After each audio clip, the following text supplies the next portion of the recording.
All right, I'd like to welcome everybody. We're starting the DCA Stakeholders Engagement Committee.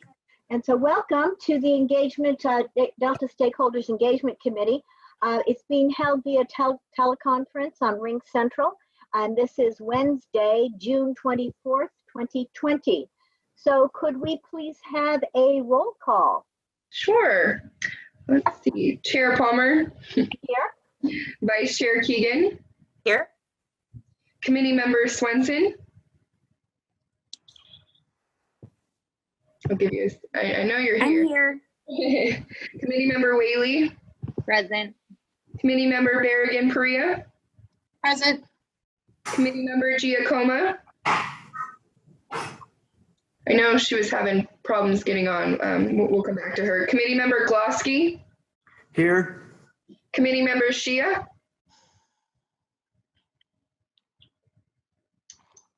Committee Member Cosio. Here. Committee Member Gonzalez-Potter. Here. Committee Member Cox. Here. Committee Member Tarango. Committee Member Wallace. Here. Committee Member Mann. Here. Oh, thanks, Karen. Committee Member Liebig. Here. Committee Member Lytle. Committee Member Moran.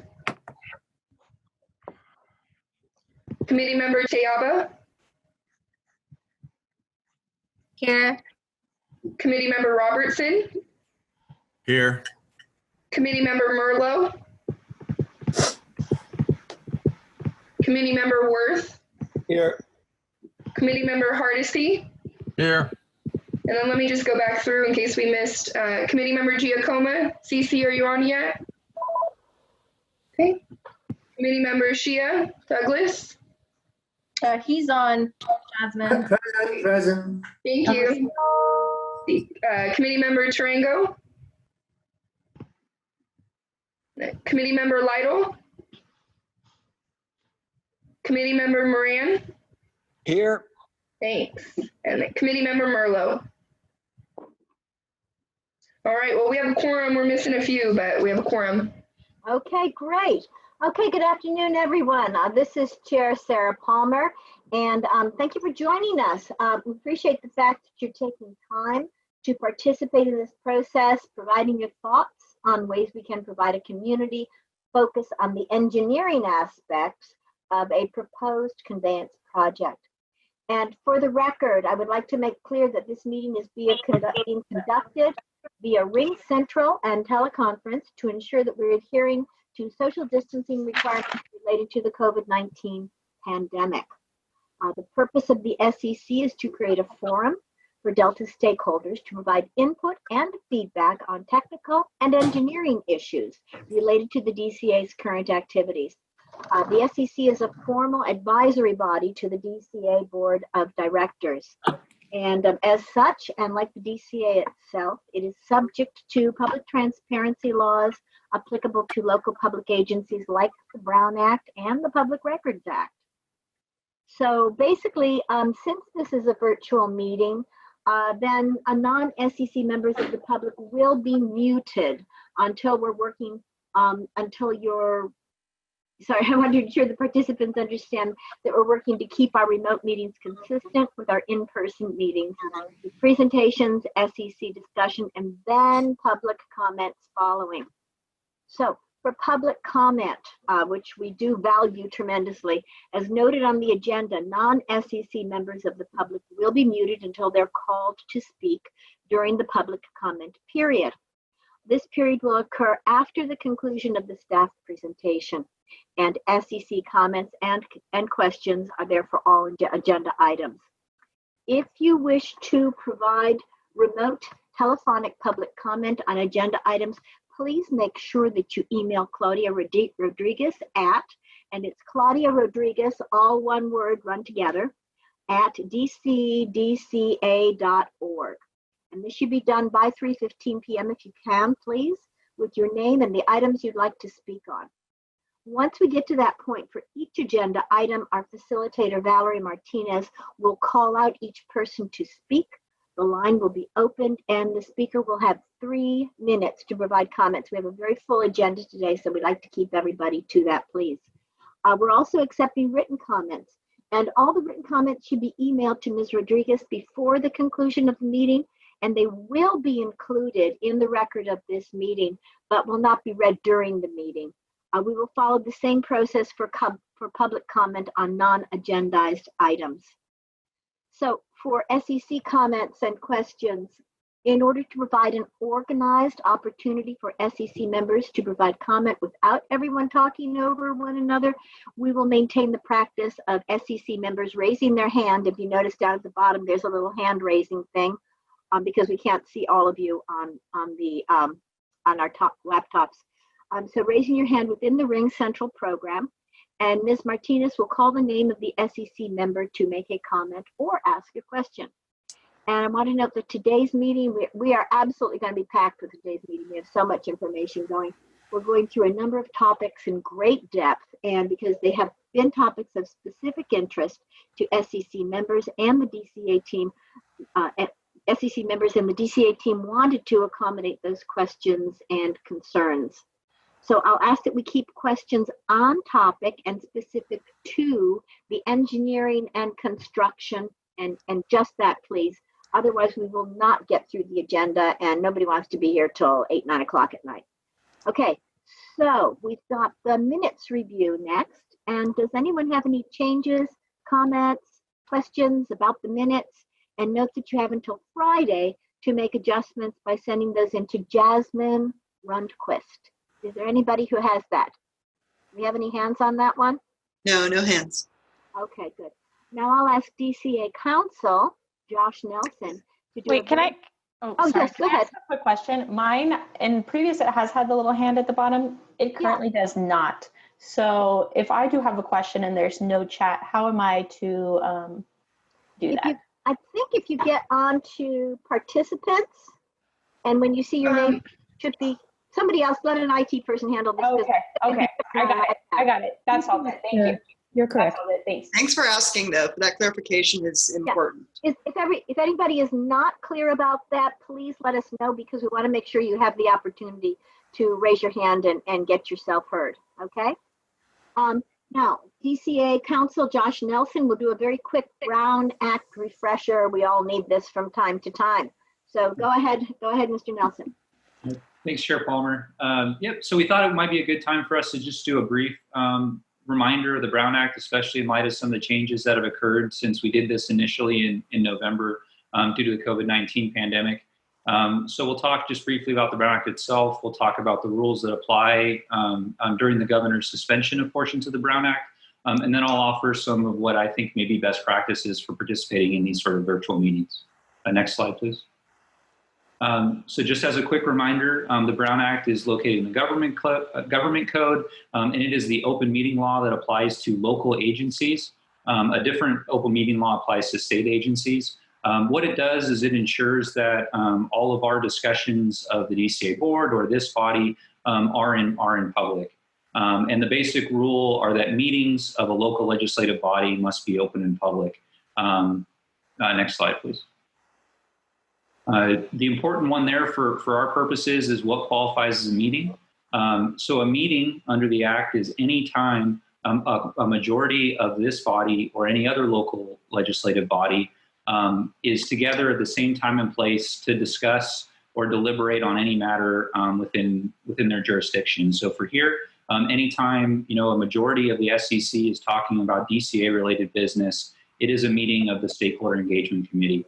Important thing to remember here is what qualifies as a majority. And so because we have 19 members excluding the ex officios, anytime there are 10 members of the SEC, again excluding the ex officio members because they're not counted for purposes of a quorum, we have a meeting. Perhaps the most important part of the Brown Act is its prohibition on serial meetings. And so those are situations where a majority of the board or majority of the SEC is discussing DCA or SEC business outside of an agendized meeting. And those serial meetings can occur through direct communications with SEC members.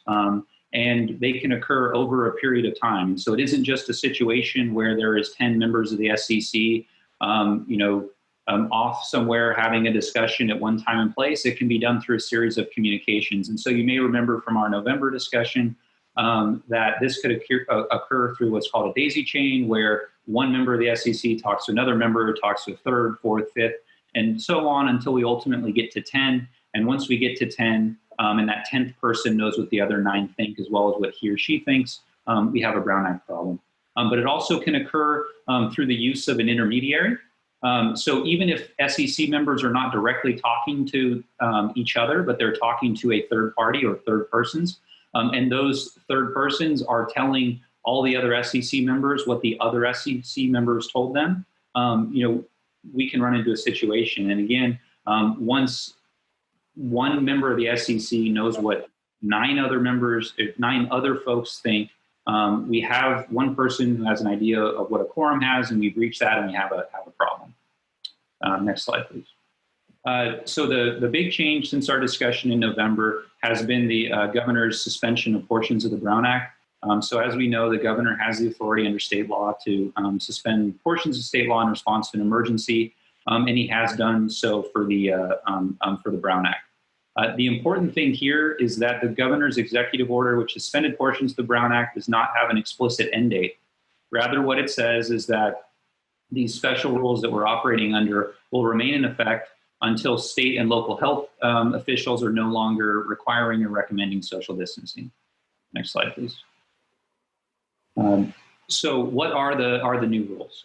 So what the new rules say are that the previous very restrictive requirements for having a teleconference or an electronic meeting have been suspended. And as long as we follow the 5 points on the slide, we can conduct our business through a teleconference or an electronic meeting. So first, we need to make sure there's an opportunity for the public to observe and address the board.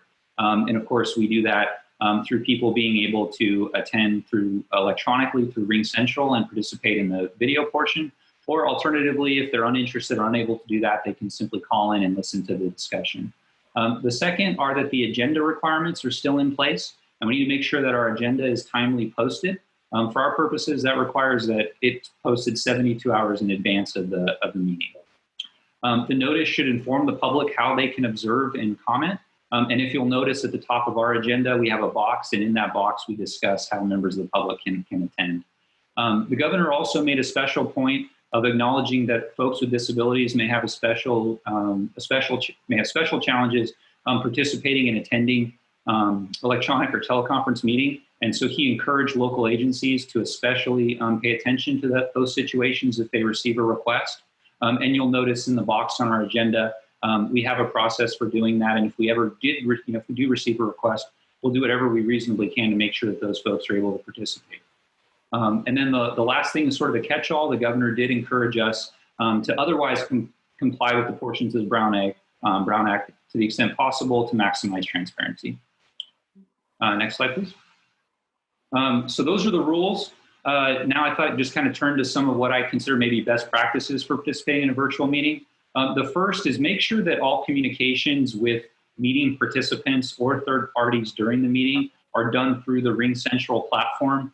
In particular, I encourage you to avoid text messages or instant messages with others. We should, consistent with the governor's direction, try to treat this to the extent possible like we would if we were all sitting in the same place and having a meeting discussing. So, discussions among the SEC really should be, need to be done through this process. Another thing to note on those text messages and instant messages is, of course, those communications could be subject to disclosure under a Public Records Act request, and then just sort of invite an issue of, well, why wasn't that sort of discussion happening so that all public that are participating in the meeting can observe and discuss. The second is just a reminder on serial meetings. The Brown Act suspension did not suspend the prohibition on serial meetings, and we really want to watch out for communications among a majority of the SEC outside of an agendized meeting. Just a housekeeping tip, muting when you're not speaking can help with any background noise you hear. Consistent with Chair Palmer and Valerie's direction, please use the raise hand function when you wish to speak. And then the last one is just video. So, one of the functions we have when we participate in these meetings is the ability to just participate audio and to stop our video. I would encourage you to think about doing video off thoughtfully. I do think that consistent with the governor's executive order, we should endeavor to leave our video on to the extent possible for consistent with technical capabilities. But I do understand there may be times where we need to take a break, stand up, use the restroom, have a drink of water. And I would, I think video off can be a good way to do that. The way I try to think of it is, when we were meeting in person, oftentimes someone would need to get up and stretch their legs. I think video off is sort of the same way of doing that, just electronically. So with that, that was all I was hoping to cover this afternoon, but I'd be happy to answer any questions that the SEC has. Thank you. Do we have any questions? David Glaske has a question. Yeah, I have a question related to the last meeting. We were in the non-agendized section of the meeting, and I asked whether we could hear from the members that attended the last DCA board meeting to get, their feeling for how it went or what their views were or what was important. And you cited that was going to be an issue with the Brown Act and, maybe something that could be put on the agendized section. I didn't really understand that. Could you explain that? Sure. Yeah. So one of the requirements of the Brown Act is that any substantive discussions of the body need to be included on the agenda. And so if something that is not included on the agenda, we really can't have a substantive discussion. There is a safe harbor in the Brown Act for brief comments or reports, or for asking that an item be placed on a future agenda. And so if you'll remember from that discussion, it initially started off as just folks providing some comments, potentially some directions. And then at some point it sort of started to potentially start turning into a substantive discussion. And it was at that point that I said, hey, I think this is something that should be more appropriately placed on a future agenda. Okay, thanks. Mm-hmm. Is there anyone else who has any questions for Mr. Nelson? No? All right, then let's proceed. And Chair Palmer, just one quick thing. There was no public comment for that item, but I do want to remind everyone that if they do have public comment, please get their comments into, or the request into Claudia now, so that we can make sure that we have you on record so that we can call you at that point. Right, and also to keep transparency, if there is public comment on a particular item, we want to make sure that gets into the minutes so that you know that you have been heard. There you go. Okay, so next, let's get into staff presentations. I'm going to call on staff to make the presentations in item 5 on the agenda. So 5A is going to be Carrie Buckman. Thank you, Chair Palmer. So in the past several SEC meetings, there have been a number of questions and comments about tribal engagement and cultural resources. So we wanted to give the SEC a more comprehensive look at what we were doing from a tribal consultation perspective. So I asked Anacita Augustines to come to the meeting today. She's DWR's tribal policy advisor, and she's going to give an overview on AB 52, DWR's tribal engagement process, and what we've been doing so far related to Delta Conveyance. So with that, I'd like to introduce Anacita.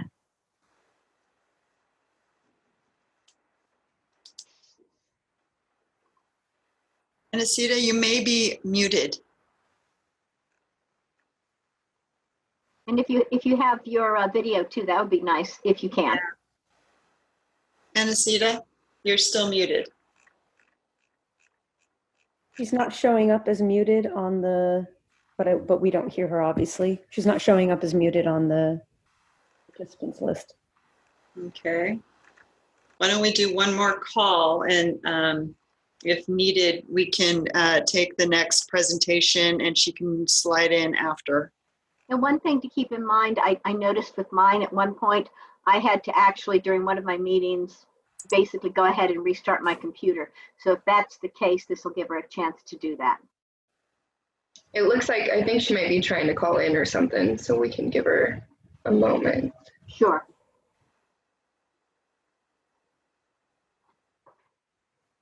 Then the next item, it's the same item actually, is the update by Carrie. Carrie, again, Chair Palmer, if you're interested, we can just go ahead and move to Carrie's update. And Carrie, why don't you give us your update right now, and then we'll come back to Anacita because we do want to make sure we hear from her.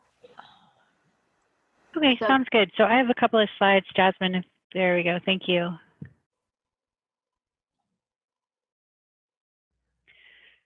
So I also wanted to provide an overview of what we're doing to the DCA SEC. So the current activities for DWR, we're working on the draft scoping summary report. So we're working to have a draft report that summarizes all of the information we received during scoping. So it will include a discussion of all of the activities that were completed during scoping, as well as a summary of the scoping comments, and then copies of all of the scoping comment letters and the scoping meeting transcripts. And we are planning to have that released as a draft in July. We also did a permit under the Department of the Army, Section 404 of the Clean Water Act and Section 10 of the Rivers and Harbors Act. And I'm going to talk more about that in a couple of slides.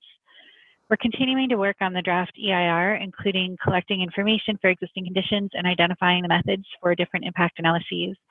And we're also working to address comments and complete the environmental process for the soil investigation, initial study, and mitigated negative declaration. You guys probably remember we released that ISMND for comment in November of last year, and comments closed in January, and we've been working to address those comments.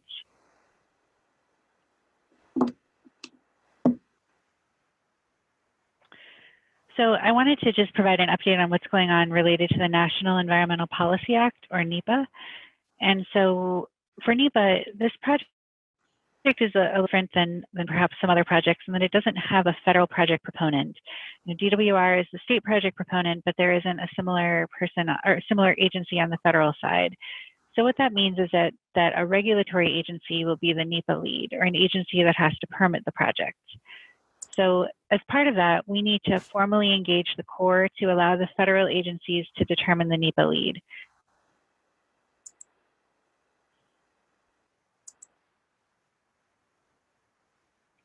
The initiation letter from the local sponsor, which can you go back a slide, Jasmine? Thank you. So we needed an initiation letter from the local sponsor, which in this case is the Central Valley Flood Protection Board, to initiate the 408 process. And then for the wetlands and water side, we needed a Section 404 application. And so now that we have both of those, we got the letter from the flood board, and now we submitted the application. We've now formally engaged the Corps so that the Corps can talk to the other appropriate regulatory agencies and identify the appropriate NEPA lead. So we are expecting documentation and identification of that NEPA lead agency soon. So a little bit about the 404 application. The 404 application includes a project description, an assessment of impacts to wetlands and waters, and avoidance and minimization measures. We wanted to speak to the timing. You know, this is a little earlier than typically submitted, but we wanted to submit it now to initiate the selection of a NEPA lead agency. We want to emphasize that no permit will be issued until after CEQA, NEPA, and other permitting efforts are complete. And the project description for the 404 application is more detailed than what was included in the notice of preparation, because we've had time since that NOP was developed and the information that you guys have seen in the SEC meetings. And the 404 application also includes only one alignment. The Corps would not consider an alignment with two options, both the central and eastern corridors, so we did only include the eastern corridor in the 404 application. We really want to emphasize that this does not constitute a decision. We have not made a decision on the corridor that will be the preferred alternative, and we will not make that decision until after additional environmental analysis is complete. So this is just the ways to stay informed that I always include as my last slide, but I think with that we can take questions. Do we have any questions? We have Gil Cosio, who has a question. Yeah, just a couple quick questions. The first one, how do we locate the actual application package that was sent to the Corps? Is that online somewhere? It is. It's on our website, and we can ask Nasli to send out the information or the link to all of you guys to take a look at it. So the application is on our website along with some information, just some background and informate Q&As to help people understand what it means and what it doesn't mean. And then the other question is, when's the Corps going to put it out at public notice? Do they wait till you're finally done with everything and then they do that, or how does that work? So they're still, it really depends on how they proceed with NEPA, and so I'm not sure that I know the answer to that quite yet. If they proceed as the NEPA lead agency, their public notice will be combined with a notice of intent for NEPA. Any other questions? Yes, Barbara Bergen-Perea. So, Carrie, what do you see is going to happen in terms of having a lead agency for NEPA and what NEPA process looks like with the Trump executive order rolling back NEPA processes for water projects? We don't think that executive order will change the NEPA process for our project. The way it was defined was a little narrow, and we don't think that this is part of that at this time. So I don't expect that executive order to affect this process. Okay. Well, can I do a little follow-up? Sure. Will you keep in good contact with us if you see it changing the process so we know? Absolutely. Yeah. And like I said, there are a lot of things that are sort of, well, I guess I didn't say this, but there are a lot of things that are shifting, and that is our current interpretation. But if that changes, I will absolutely come back and let you guys know. Appreciate that. Thank you. Awesome. And that's all the questions we have for that. And I believe Anacita is back on. Oh, excellent. It's like we planned it. Yeah, and Anacita, can we hear you? And can you hear us?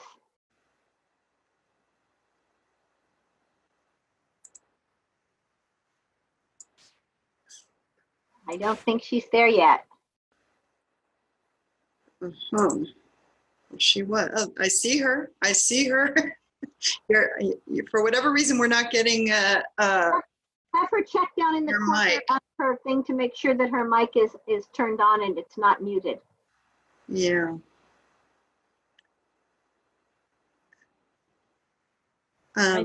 Jasmine, as the host, can you try to unmute her? I know that it's not showing that she's muted, but maybe mute her and then unmute her. So Valerie, she's actually unmuted. I think it might be just a setting on her side. I'm going to reach out to her to have her call in. Maybe that's the best solution. Okay, then should we move on to the next item and then come back? What do you think? Let's go to 5B for now, and then we'll come back. We'll make sure we get Anacita in there. And if Anacita, if you call in on the telephone, you can use the telephone and still use your screen as a visual. Okay, so let's get to 5B, which is Catherine Mallon. I don't think it's me. I can't see the agenda here. It's the intro to the soils transportation and balance discussion. Yeah, it's Graham. It's Graham. That's okay. Okay. Sorry, that's what I had on my script. Don't make me talk about dirt.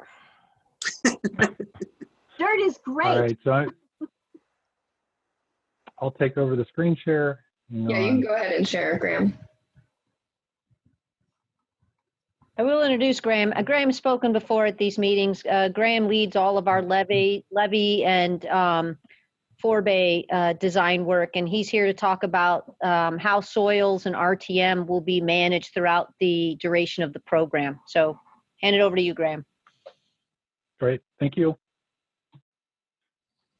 So 2 topics we've got in this presentation. This will be a fairly technical presentation, but we're going to go through the topic of reusing that tunnel material and how we think we're going to use it and what some of those properties are that have been tested so far.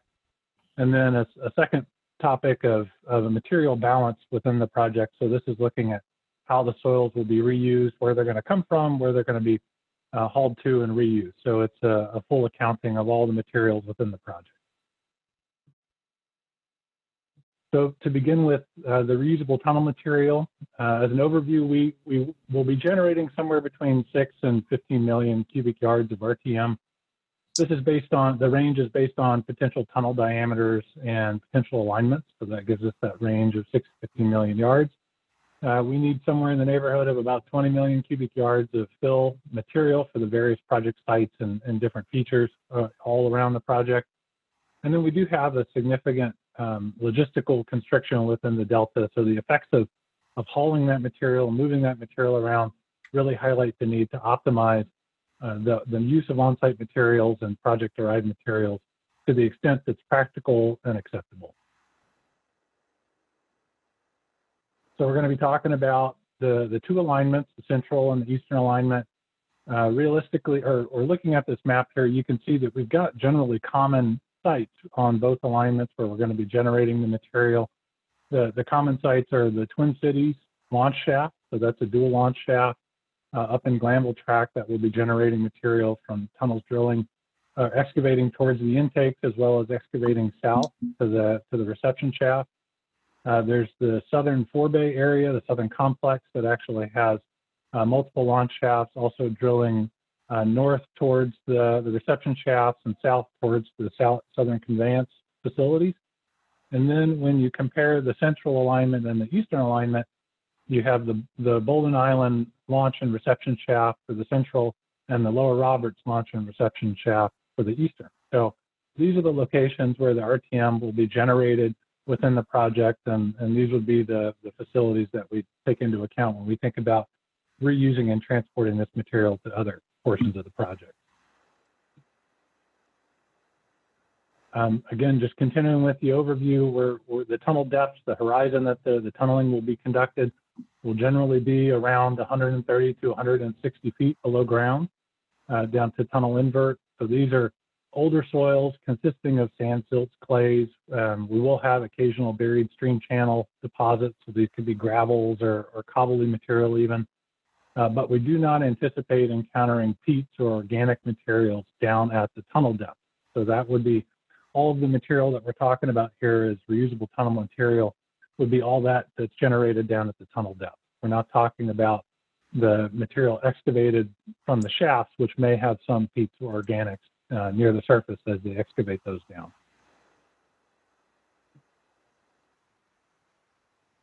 So there has been previous testing of the RTM performed. This was performed back now maybe 7, 8 years ago. Soil samples were collected from 19 borings along the expected tunnel alignment at that time, which is more similar to the central alignment, and from depths within an anticipated tunnel depth. So in those depths that I was just showing you on the previous slide. So from those 19 borings and samples within the tunnel depths, several different typical soil conditioners for tunneling operations were blended with those materials at the surface, and then they were tested for a variety of material properties, strength, permeability conditions, as well as toxicity, all to really analyze the effects of those conditioners on the subsurface materials that were actually collected from the likely tunnel interval. I would also want to point out that the conditioners that were applied and mixed with those samples was purposefully higher than what's typically used in the industry. And that was really to try and highlight the effects of the conditioners as they're mixed with the soil and see if it results in any changes in the material properties.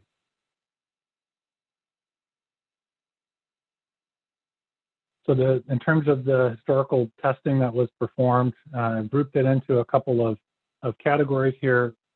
Soil classification. So this is the testing that's performed to determine what the material type is. There's ASTM classifications for different soil types, and this does relate to the classifications of materials that are allowed for structural fill and levee and embankment fill. So these classifications could be associated with Atterberg limits, gradations, and hydrometers. So these really help to identify what is the gradation of the soil. Is it sandy, gravelly, and what are the percentages of those different components? And then the Atterberg limits help us figure out what types of fine-grained soils are we dealing with? Are we dealing with plastic clay soils, non-plastic silt, that sort of thing? The hydrometers kind of do the same thing as well, but it all contributes to establishing a material classification. The constructability of this material is also assessed, and this is in terms of what is the optimum moisture content for this type of material to achieve the ideal density during construction. And then lastly, geotechnical performance. This is related to the shear strength of those soils. So when they're used for an embankment construction like the Southern Forebay or a levee or something else, what type of strength do those materials have? And then there's a couple different ways to test that. These are referencing the different ASTM standards. And then also down at the bottom bullet, you can see the consolidation and permeability. That's looking at how the soil will behave when it's loaded. So once it's in place and then more materials placed on top of it, how will it settle and over what time? And then the permeability relates to how water will flow through that compacted soil and identify it as a fast moving, slow moving. And that will really relate to how the seepage will pass through that embankment and develop a wetting surface. So this is just the geotechnical testing. As I said before, there was also hazardous constituents of metals tested as well. And we'll get to some of that here in just a minute. But these are the geotechnical tests, and I wanted to first focus on this because we're going to talk about embankment design criteria. So these are the common geotechnical standards that are used for establishing embankment fills. So this table summarizes those criteria. The characteristic is the items that we just talked through on the previous slide. These are defined by laboratory testing. The next two columns identified as the USACE, that's the U.S. Army Corps of Engineers, geotechnical levee practice, and then the column right next to it, PCR Title 23, that's the California Code of Regulations, Title 23. These are the requirements for embankment fill that are specified by these two agencies, these organizations, and these govern what type of material does meet the specifications and requirements of embankment fill. And so then so these are what we look at when we compare the laboratory tests that were performed and evaluate whether the material is in fact suitable for embankment construction. So then on the far right side, we've got two columns. The one identified as samples without conditioners, and then samples with conditioners, i.e. RTM. The samples without conditioners represent kind of a baseline condition. So that material was tested to determine the material properties, the characteristics of those soils extracted from the tunnel interval. And then the column next to it with the conditioners is checking to see what are the changes created by those conditioners, and does the resulting product still meet the specifications and requirements for embankment fill. So it's a baseline condition without conditioner, and then an RTM type material with conditioners. And so as we look at this table and work our way across the different rows, we'll start with the maximum particle size. And so this is saying according to the regulations, we can't have materials greater than 2 inches in diameter used as embankment fill. And so based on the samples that were collected, less than 1% of any of that material qualifies as a gravel. And a gravel material is anything between 3/4 of an inch and 3 inches. So the vast majority of this material meets the particle size requirement for embankment fill, and anything that's oversized would just be screened out and not used in the project. In terms of percent fine, so this is anything that passes a given sieve size. So this is the percent of silt and clay within the samples. They're very close in what the two different criteria require. The Corps of Engineers requires greater than or equal to 20% fine grain material, whereas Title 23 is 30%. And you can see on the right side, we have materials generally between, in the mid 60s or more for the baseline condition. And then with conditioners, there's some variability that's probably captured in the different samples that were collected and tested, but still the fines percentages definitely meet what's required by the guidelines. Plasticity index and liquid limit, these are measures of the expandability and plasticity of that material. And they set those limits as being between 8 and 40 for PI. And you can see that the PIs collected from laboratory testing of the materials with and without conditioners meet those requirements. So they fall within the bounds of that material. And then for liquid limit, they'd like to see that less than or equal to 45. This is really related to highly plastic materials and whether they have shrink swell properties. And you can see that the without conditioner samples came in less than 45. And then with conditioners, it's right there. They range between below and slightly above. This is totally workable, and we work with this type of material all the time within the Central Valley. that can be addressed by either zoning the use of the higher plasticity material or blending it with other soils to bring down that liquid limit. So definitely would meet the requirements of the liquid limit criteria. And then the last one, other criteria being free of objectionable material or unsatisfactory materials. This is really referring to trashes and things like that could end up being brought into a fill at some project or another. This is nothing that we would anticipate encountering in any of the tunnel depths that we're talking about here. And then there's also saturated unit weight and organics that are also referenced by the Title 23 standards. That would also be met by the materials that would be collected from the RTM. So in terms of additional testing, there was additional geotechnical testing done, as I pointed out before, regarding the strength and compressibility of that soil, comparing the baseline material with the RTM type material. There was a minor increase in the compressibility and a slight decrease in the shear strength of that soil. But really, it's totally workable and not really something that is considered significant or problematic from a reuse situation. And then the permeability also changed between the baseline and the condition, and it actually reduced for the conditioned soils. And this appears to potentially be related to some of the qualities of the conditioners that tend to want to break down the clays and silts, break down the barriers and bonds between those soils, which would have the potential effect, as shown by the testing, of making them slightly more squishy and compressible. May decrease their strength a little bit because it's those bonds that create that strength. But when compacted, they're entirely usable and dependable. And then that you would see also those dispersive qualities, the breaking down of the clays and silts, also being reflected in this permeability note, because as those break down, they fill more of the pores and they block more of the seepage and flow. So that makes sense, but certainly warrants further study as the project moves ahead. So this is something that's being flagged and will certainly be considered going forward. In terms of health, environment, and ecology, these data were reviewed by several rounds of environmental specialists and toxicologists. In general, I'm just summarizing things here. Hydrocarbons, pesticides, detected, either not detected or detected at very low levels. Metals and inorganic compounds generally resemble the naturally occurring levels within the delta, within the streams and associated areas of the delta.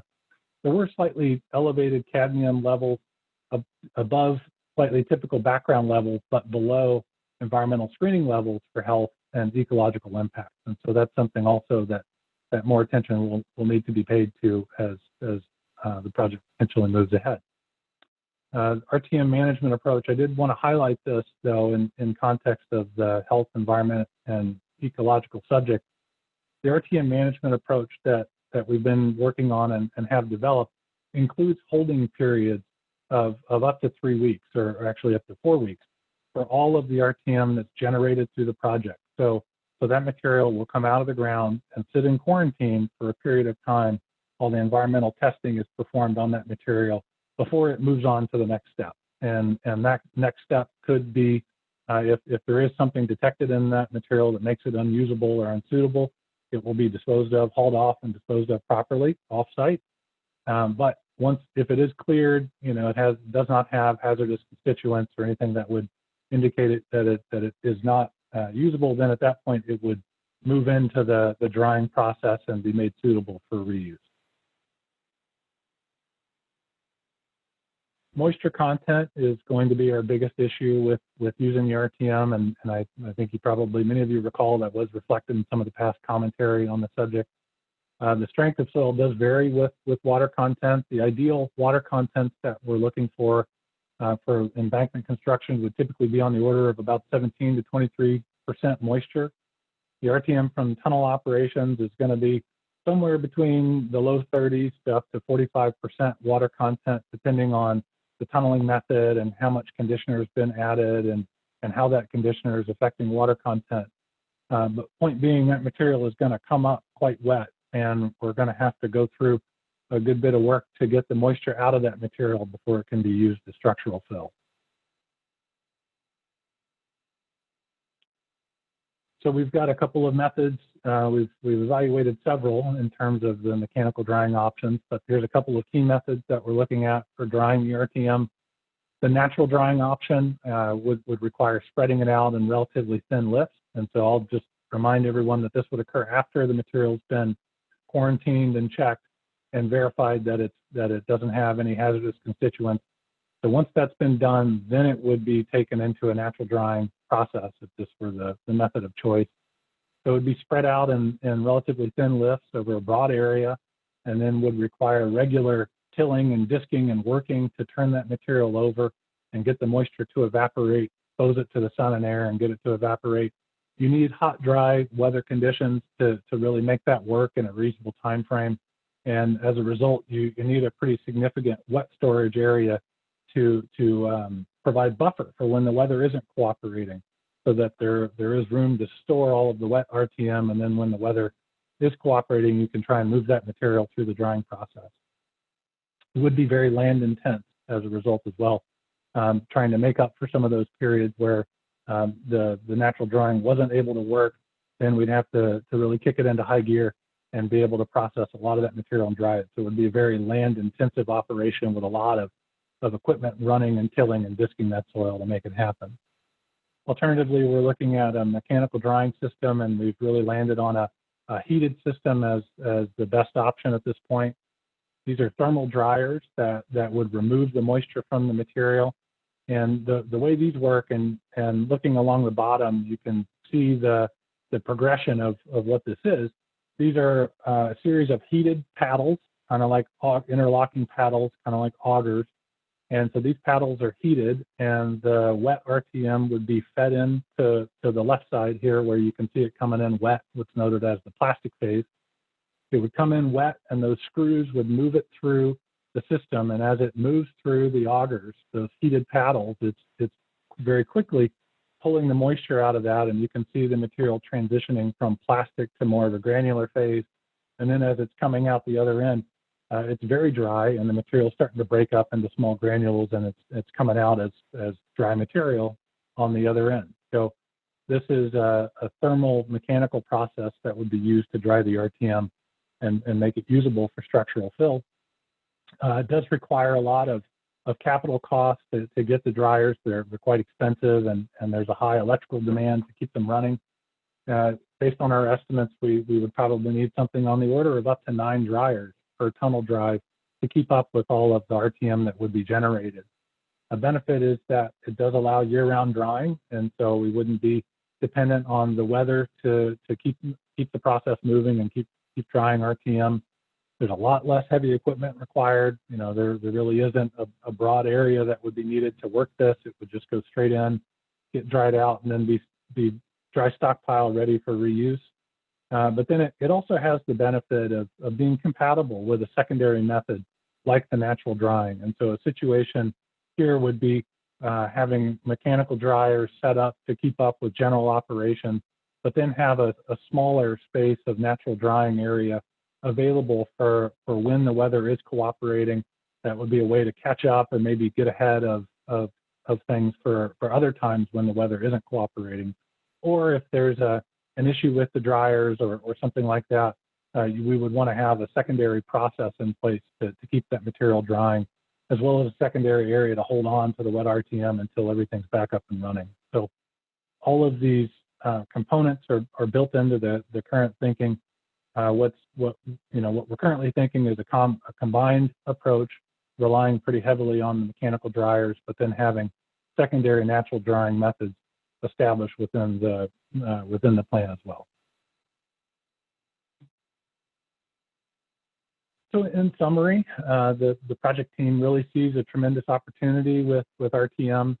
We're going to have quite a bit that's going to be produced within the project with the tunneling operations, and we have a significant need for soil fill, as I said at the beginning. Depending on the configuration and the size of the project, we need somewhere in the neighborhood of about 20 million yards of fill material, and a lot of that could be derived on site. I think the project circumstances are unique. I know that there's been a lot of talk about whether the material would be reusable or not, and whether past tunnel contractors would consider reusing this type of material.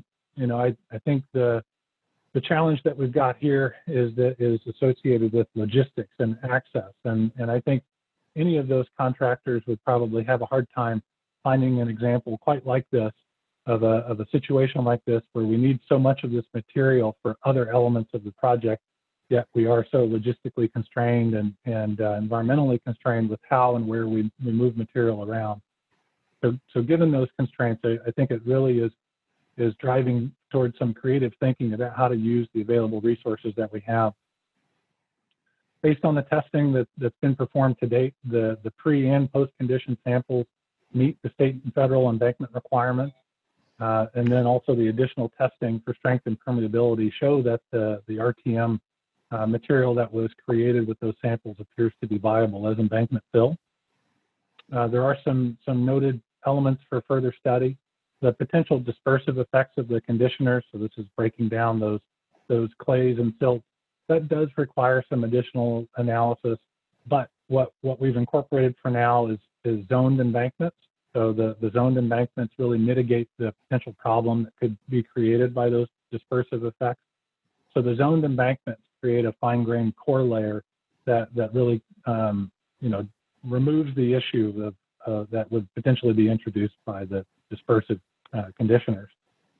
We're going to continue to analyze and evaluate the geotechnical and environmental properties of the RTMs. That will be an ongoing item of further study. And then just to reiterate, the biggest issue is the moisture content. It does come out, will come out very wet, but we have incorporated processes for drying that material, and we'll continue to refine that as we move forward. So I think now maybe before I transition to the next spot, Valerie or Sarah, would this be a time to stop for questions on that subject? Yeah, that's a good time. Do we have any questions from the SEC? We do. The first person we have is Barbara Berrigan-Perea, and then Mike Moran, and they're just lighting up like Christmas trees, and then Jim Wallace. But we'll start with those three. Barbara. Hi, I actually wrote 18 questions during this presentation, and I'm not going to try to ask you all 18. I'll do one of my missives to you again, Catherine. And thank you for that, by the way, just in terms of being efficient. We appreciate that. And it will be on the Q&A matrix, so absolutely.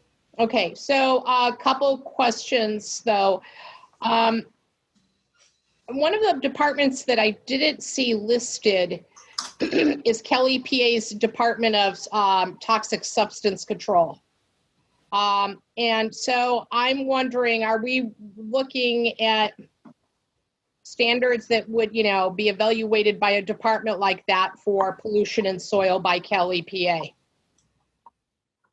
Yeah, DPSC would definitely be one of the considered agencies when looking at screening levels and thresholds and so on. Yeah. Okay. And then I'm just going to, two other odd items. One, in Cal Water Fix, it was in one of the engineering reports, I don't have it in front of me, that there were levels of chromium-6 found in the soils, and I'm not seeing that mentioned by you. So there were values of chromium-6 detected as were there other metals, but the key difference is whether or not they exceeded the various thresholds that they're evaluated against, and there's a couple of them. There's federal standards as well as state standards, and specifically DPSC standards. So the key question is, were they detected at levels above background levels, and were they detected at levels that exceed those threshold values? Okay. And the last question is, I understand that you're saying the zone embankments keeps things contained and that they won't leak out. I guess my thing about the conditioners is, whether I'm eating something or you're going to put it in the soil, I'd like to see a list of ingredients. But have you all been doing any work with any groups like the California Native Plant Society? Because besides the We lost you. Barbara, are you there? It froze up. Barbara?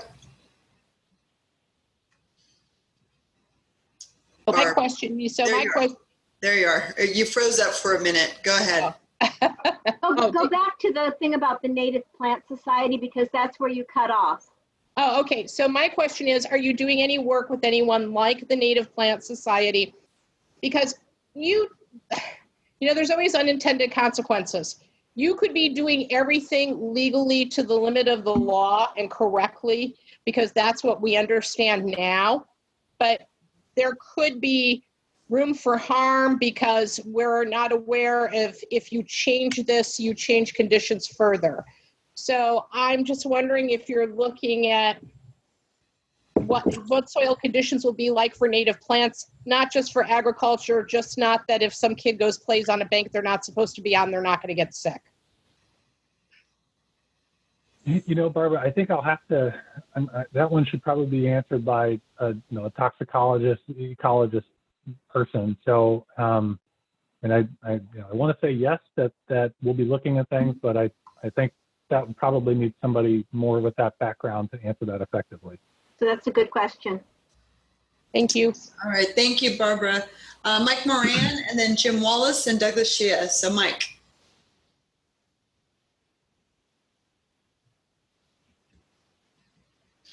Mike Moran. Oh, probably already was unmuted. I apologize. Thanks, Graham. Yeah. At the very beginning, you said between 6 and 15 million cubic yards produced. We need 20 million. There's a range there between of 9 million and what's being produced. What accounts for that? There, if you along the question is, how confident are we the cores that are being used for reference would apply to an eastern alignment? Close enough already? Anybody else have a hard time hearing that? It may be a problem. Yeah, I'm sorry. I had a meeting where there was somebody had their iPhone things in their ears, and when they got rid of those, then the problem cleared out. They were trying to use both. I'm sorry, Mike. I couldn't hear most of that. I heard the beginning where you were asking about the range of material, but then after that, it was pretty broken up. Okay, if I don't, I'll go ahead and write these down for you. Thanks very much. Mike, it's much better now. Okay. Both. Oh, is it? Yeah. You want to try Okay, one? just sorry about that. The 6 to 15 million cubic yards, what accounts for that rather large difference there? Is it evaporation? Is it the differences between the two alignments? And how confident are we that the cores that are being used for reference would actually apply to the actual alignment? So the variation is based on tunnel diameter. So there's a range of potential tunnel diameters associated with the range of potential flows. So that's mostly the difference, Mike, is the range in tunnel diameters. And then there are differences in tunnel length depending on whether we're talking about central or eastern. So the smallest generated quantity would be the smallest diameter tunnel along the central alignment, for instance. So Okay. it's just based on the combination of those two factors. Okay, and then as far as the drying goes, evaporation, that's a large amount of water, large percentage of water. What kind of impact does that have on the total resulting RTM from what comes out of the ground to what's actually usable later? Is there a dramatic difference? Yeah, we have built into the soil balance that we're going to be talking about next. We've built into it the factors associated with bringing that material to the surface, because it will bulk and expand when it comes to the surface. Mm-hmm. And then as we get some moisture out of it, it will reduce and shrink. And then as we as we then take it and place it into some sort of compacted fill, it will shrink again. So it has some factors included in it, Mike, that bulk it up and then compact it back down. Okay, that's great. Thanks very much. Okay. Sure. All right, Jim Wallace. Yeah, thanks. Hey Graham, it looks like you could have a shortfall on material of somewhere between 5 and 14 million cubic yards. And so I'm wondering where that could come from. If you've thought about, are these new borrow pits? Are they existing? I mean, I don't think it's coming out of the Delta, maybe eastern San Joaquin County or down around Mount Diablo. But so I'm curious as to where your borrow material is going to be coming from. and if you've identified that there is enough of it available. That's one. Let me ask the second. I'll ask my second real briefly. In your presentation, it says metals and organics generally resemble naturally occurring levels. Arsenic is very high naturally occurring level in the Delta, and it's a water quality issue. So just because you say they're naturally occurring doesn't necessarily mean they meet environmental standards or environmental minimums for soil contamination. All right, thanks. Okay. In terms of the borrow, there is some material that, so it's a mixture, Jim, of conditions, because there's some material that has to be imported because we can't derive it on site. And this is like road base, AB road base. This would be riprap, big, large diameter rock that we need for erosion protection around the inside of the forebay. There's a variety of those types of sands and things that we need for different uses. So there's a variety of materials that we absolutely plan to import. Those would be from different quarries around the area, but they wouldn't be from within the Delta. That material couldn't be derived from within the Delta. Now, in other instances, we do intend to borrow locally, but we're keeping those borrow sites within our project, within our sort of project features. So a couple examples would be Twin Cities. So Twin Cities is a pretty large facility that will would potentially support a dual launch site there. And the native materials there are very good. They're not PD or organic. And so material excavated from that site would provide good reusable fill for either that location or other locations within the project. Lower Roberts Island is another example like that. The Southern Forebay has quite a bit of material that will be generated on site through the foundation excavations underneath those embankments and from interior grading of the forebay area. So that material is all being reused to the maximum extent. And then there's a couple million cubic yards associated with excavation down at the South Delta connection to the State Water Project Banks Canal, because that's relatively high area there because they placed a bunch of material when they excavated the channel for Banks right adjacent to it. So we'll be excavating down through that. So that's a couple million yards of material down there as well. So Graham, that is the point of your, hold on. Yeah, that is the point of your next presentation, to show where everything's coming from and how it's moving around, right? Yeah. Yeah, sorry, that's true. You'll see it. And so then in terms of the arsenic, Jim, yeah, I mean, you're right. It's something that's going to take more focus and more attention for sure. Arsenic's not just a problem within the Delta, it's a problem throughout the entire Central Valley. It is naturally occurring in all the rivers, and we do deal with it. So it's something that we will have to contend with. I don't have specific answers for you, but I can tell you what the testing shows now and what we've done on other similar projects. We can't exclude everything just because of some of these conditions. So it will take some additional thinking and analysis to sort out the appropriate uses and how we're going to meet all the requirements. But that's all I can really say at this point. All right, great. Douglas, and then Karen Mann and Gil Cosio. Okay, Douglas. Going back to the beginning of our SEC meetings in November, December, I think everybody's having a lot of doubts and questions about the usability of the RTM. So it seems to me now that is, having listened to you, seems to me that this is no longer an issue. I mean, even talking about not having enough material. Can you confirm what our understanding is correct?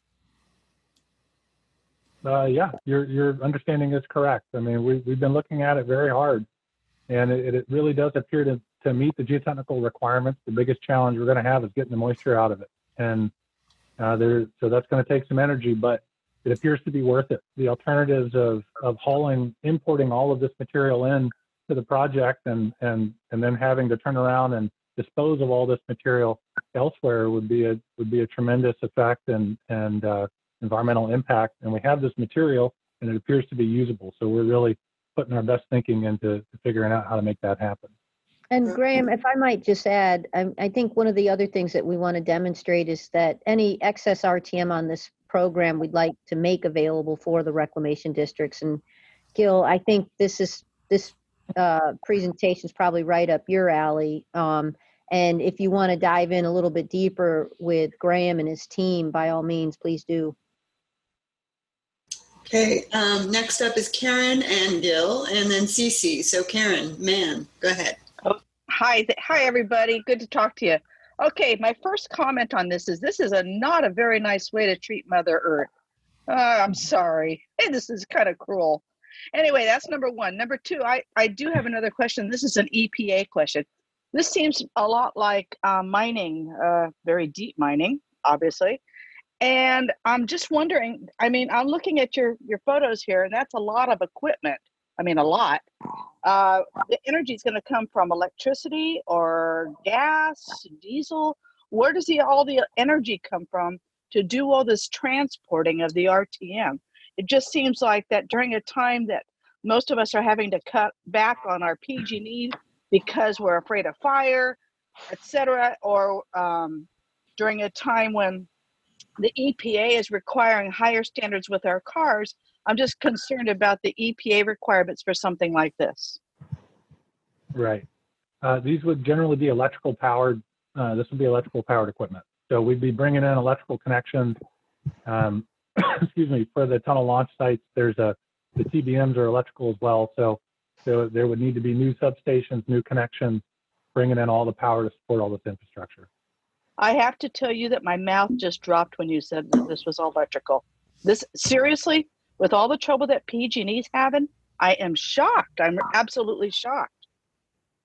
Fortunately, there's other power providers. There's WAPA and SMUD, but certainly PG&E is also a big provider. And that's going to come out of taxpayer.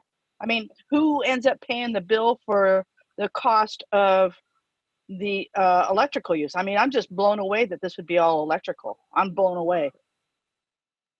Yeah, it would be part of the it's part of the project, so it would be part of the project cost. Wow, you don't use generators or anything like that? What if the power goes out?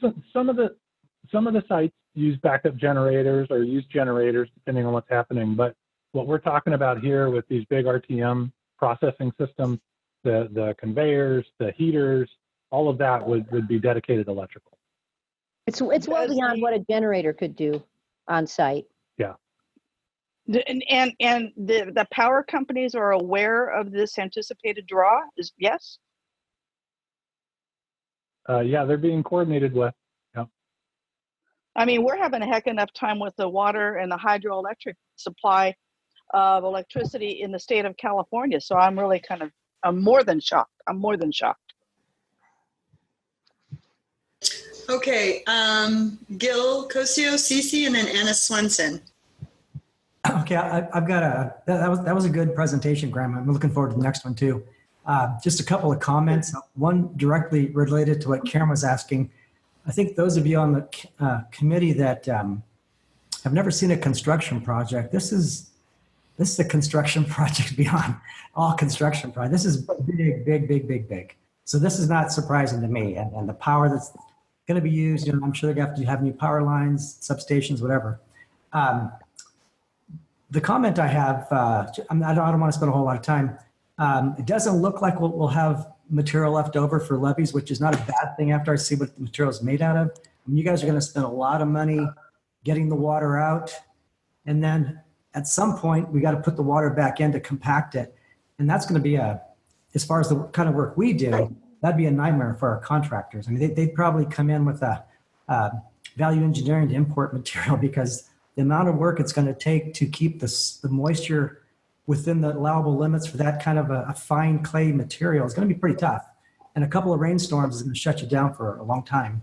So that being said, the question I have though is, can you explain to those of us on the committee then what these conditioners are made out of, what they do physically or chemically to the material, and then is it going to be put in the drying process, the stockpiling process, or the placement process?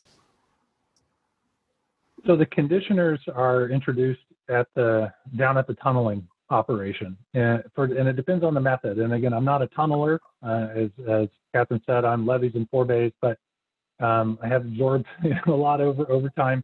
So the conditioners are introduced down at the tunnel at the face. And this is to help moisture stay within the material so that it's flowable and workable.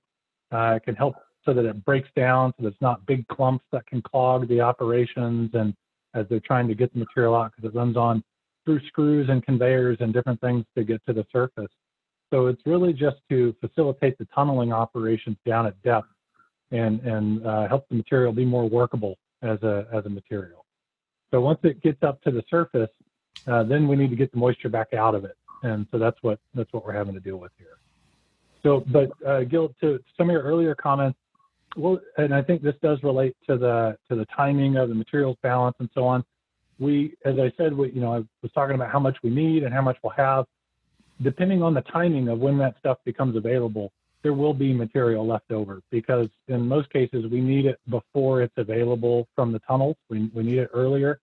We are able to generate a lot of that on site through some of those other borrowing opportunities I talked about. So there will be RTM material left over, unless we're talking about a smaller tunnel diameter that would potentially consume every bit of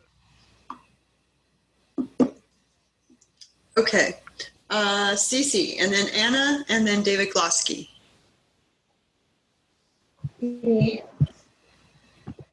Cece?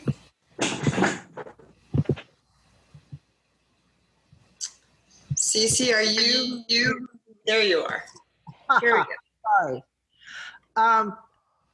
I'm really concerned about the toxic metals. Chromium-6 and arsenic are bad enough, and once you're drying them, they'll become airborne. They'll be out of the ground and up in the air, and they'll be blowing across the entire area. And they were found to be hazardous, the levels in the boring samples. But also, I didn't even hear you mention methyl mercury, and that's another huge threat in the rivers here for toxins. They all exceed levels that are hazardous to human health, as well as birds and fish, the rest of nature. I think it's very important to address that. And additionally, I just heard someone ask again a question I've asked repeatedly for the ingredients in the conditioners. What are they composed of? Somehow that gets evaded every time. Nobody wants to talk about that. So I would like to know how you're going to handle hazardous levels of chromium-6, arsenic, and methyl mercury, and what about the ingredients that make up the conditioners? Thank you. Okay, so on the tunnel conditioners, so I'll first start with what they are. I think I said they're what's called surfactants, and they have the properties that break down fine-grained material, break down clays and silts, and separate those bonds. That's not what I'm asking. Well, you're asking what they are, and that's what they are. What are they composed of? What are the chemicals that compose them? Well, I don't have the chemical makeup, Cecile. I'm sorry. Each of the tunnel contractors has their own blend of different things, but the testing that was done that I just reported on took 3 different commonly used conditioners and incorporated those into the soils and then tested them for their effects on the material. So that's all captured within the laboratory testing that's already been produced. There certainly will be more of that as time goes on and the project takes more definitive shape if that is the case. But right now we're working with what we have. The metals so I'm sorry I can't give you more definition about what those are because they're somewhat proprietary to different mixes that the tunneling contractors use. But some of the commonly used ones were incorporated into the testing. I think it's been addressed also, Cece. You were saying that you've asked it before, and you have, and I think it's been addressed in the matrix. We can go ahead and get back to you and look in the matrix and see if, in fact, what that answer is, and if, in fact, we can refine it as much as possible. Although, as you're hearing, it's information that's proprietary based on the contractor that's doing the work. Okay. In terms of the chromium 6 and some of the other constituents you were mentioning, yeah, those are going to be something that we're going to have to contend with. And so we're working with testing that's been performed so far, and it does appear to be pretty good batch of testing that was done to try and create these materials. It is one thing for it to be detected. It's another thing for it to be detected above health screening levels, which are set at different levels based on continued exposure and things like that. So there's a variety of different thresholds that are established, and we're compared against those results, and that will continue to be the case. I don't have all the solutions for the environmental elements to it, but I can tell you that the testing that's been done to date really indicates that the material is pretty inert and very consistent with borrow that's generated in other projects within the valley and used for water resources infrastructure all the time, because it spreads throughout everywhere, and we always have to come up with mitigations and ways to use the materials we have. Because this is such an extensive item and there are so many questions, I'm going to ask that we move on. We do have a handful of other folks. I'm going to ask that we cut it off at just one question per person, because I literally think we're making a whole round of most of the members. We have Anna Swenson, then David Glosky, Peter Robertson, and we also have Douglas and Barbara, but you've both asked questions before. So first we're going to hit Anna, David Glosky, Peter, and I'm sorry, Anna, David Glosky, and then Peter, and then if there's something burning, let us know. I do have a point to bring up, is that you can always email it. It will go into the records. It will be addressed, and people will see your question. Yes. So that can come up. Great point. Anna Swenson. So it's very unfortunate that we're being cut off on this subject, because this is probably one of the most important subjects of this entire process. Well, there's more to come. I'm not cutting off the subject. This is part 2. That's the point. We want to get to that other part as well. So go ahead. So it's very important to, my dog's decided to freak out. The thing that I noticed is that there's no exploration on the eastern alignment at all. And I'm wondering if you plan to do that. But more importantly, what I'm wondering is, if you're planning on putting those water conditioners down into the tunnel boring holes, how are you going to protect our groundwater? You're telling us that there's a proprietary chemical that you're going to be putting into the ground. You have very little understanding of how interconnected the groundwater is in the Delta. We are all connected as a system. And then I hear that you're going to inject these chemicals into the holes, but we're not allowed to know what it is. And that you're going to make sure that each and every chemical is evaluated and kept below the level. But then we're missing the whole point, which is, yeah, chromium's bad, arsenic's bad, but if I get a legal level of arsenic, chromium, and whatever other methyl mercury or whatever the other things are, how are those cumulatively going to hurt me or hurt my children or hurt my neighbors? And so I'm really disturbed, because we have asked that question, and I just went back and looked, and Cece, what the answer is that it's proprietary. And what I'm saying is that the health of our neighbors and our friends and our families in the Delta are worth more than whatever your proprietary chemical is. I have a very big issue with that. The other thing that I would like to know is these thermal dryers, 9 per tunnel drive. How loud are they? How often are they going to run? What will the operations be for those? That is something that I didn't see in the noise evaluation, so I would like to know that. And then finally, how much productive farmland are you going to pull out of production to dry your tunnel muck? And I'm just going to make this point. We don't want the tunnel muck. We don't consider it reusable. Your own experts told you in December that it wasn't reusable. We don't want it. So how much of our farmland are you going to cover up with your tunnel muck that's full of potentially carcinogenic chemicals, including a conditioner that you're entering into Anna, I mean, you're introducing information that's completely contrary to the facts that you've been provided. So I'm just going to kind of throw that out there. Maybe, if you want to kind of stick to some of the questions related to the process, that would be terrific. How about if we talk about how loud these dryers are going to be, 9 per boring hole, how often they will run, and what will be the impact? And then also, how are you going to protect our groundwater? We'll put that in the agenda for a future meeting. Thanks. All right, David Glaske, Peter Robertson, and then, David Glaske and Peter Robertson.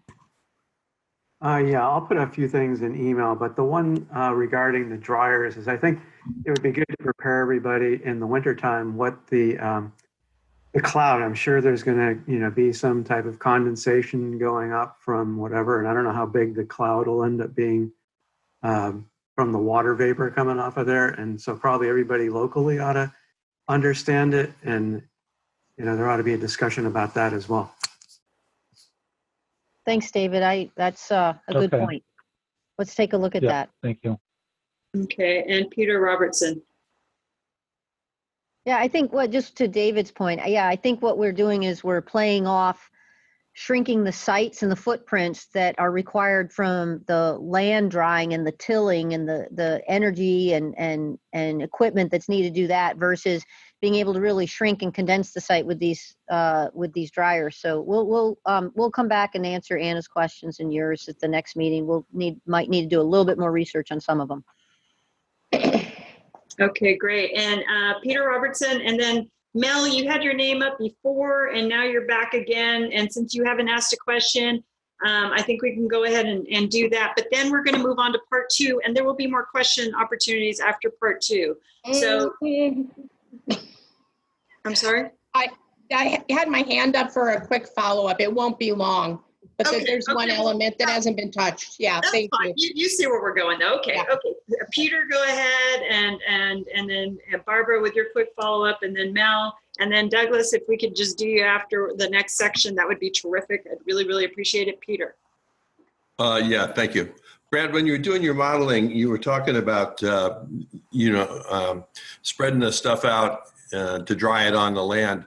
How big or how tall of lifts are you anticipating as you're spreading this stuff out? To spread it out, the calculations we were working with assumed 18-inch lifts.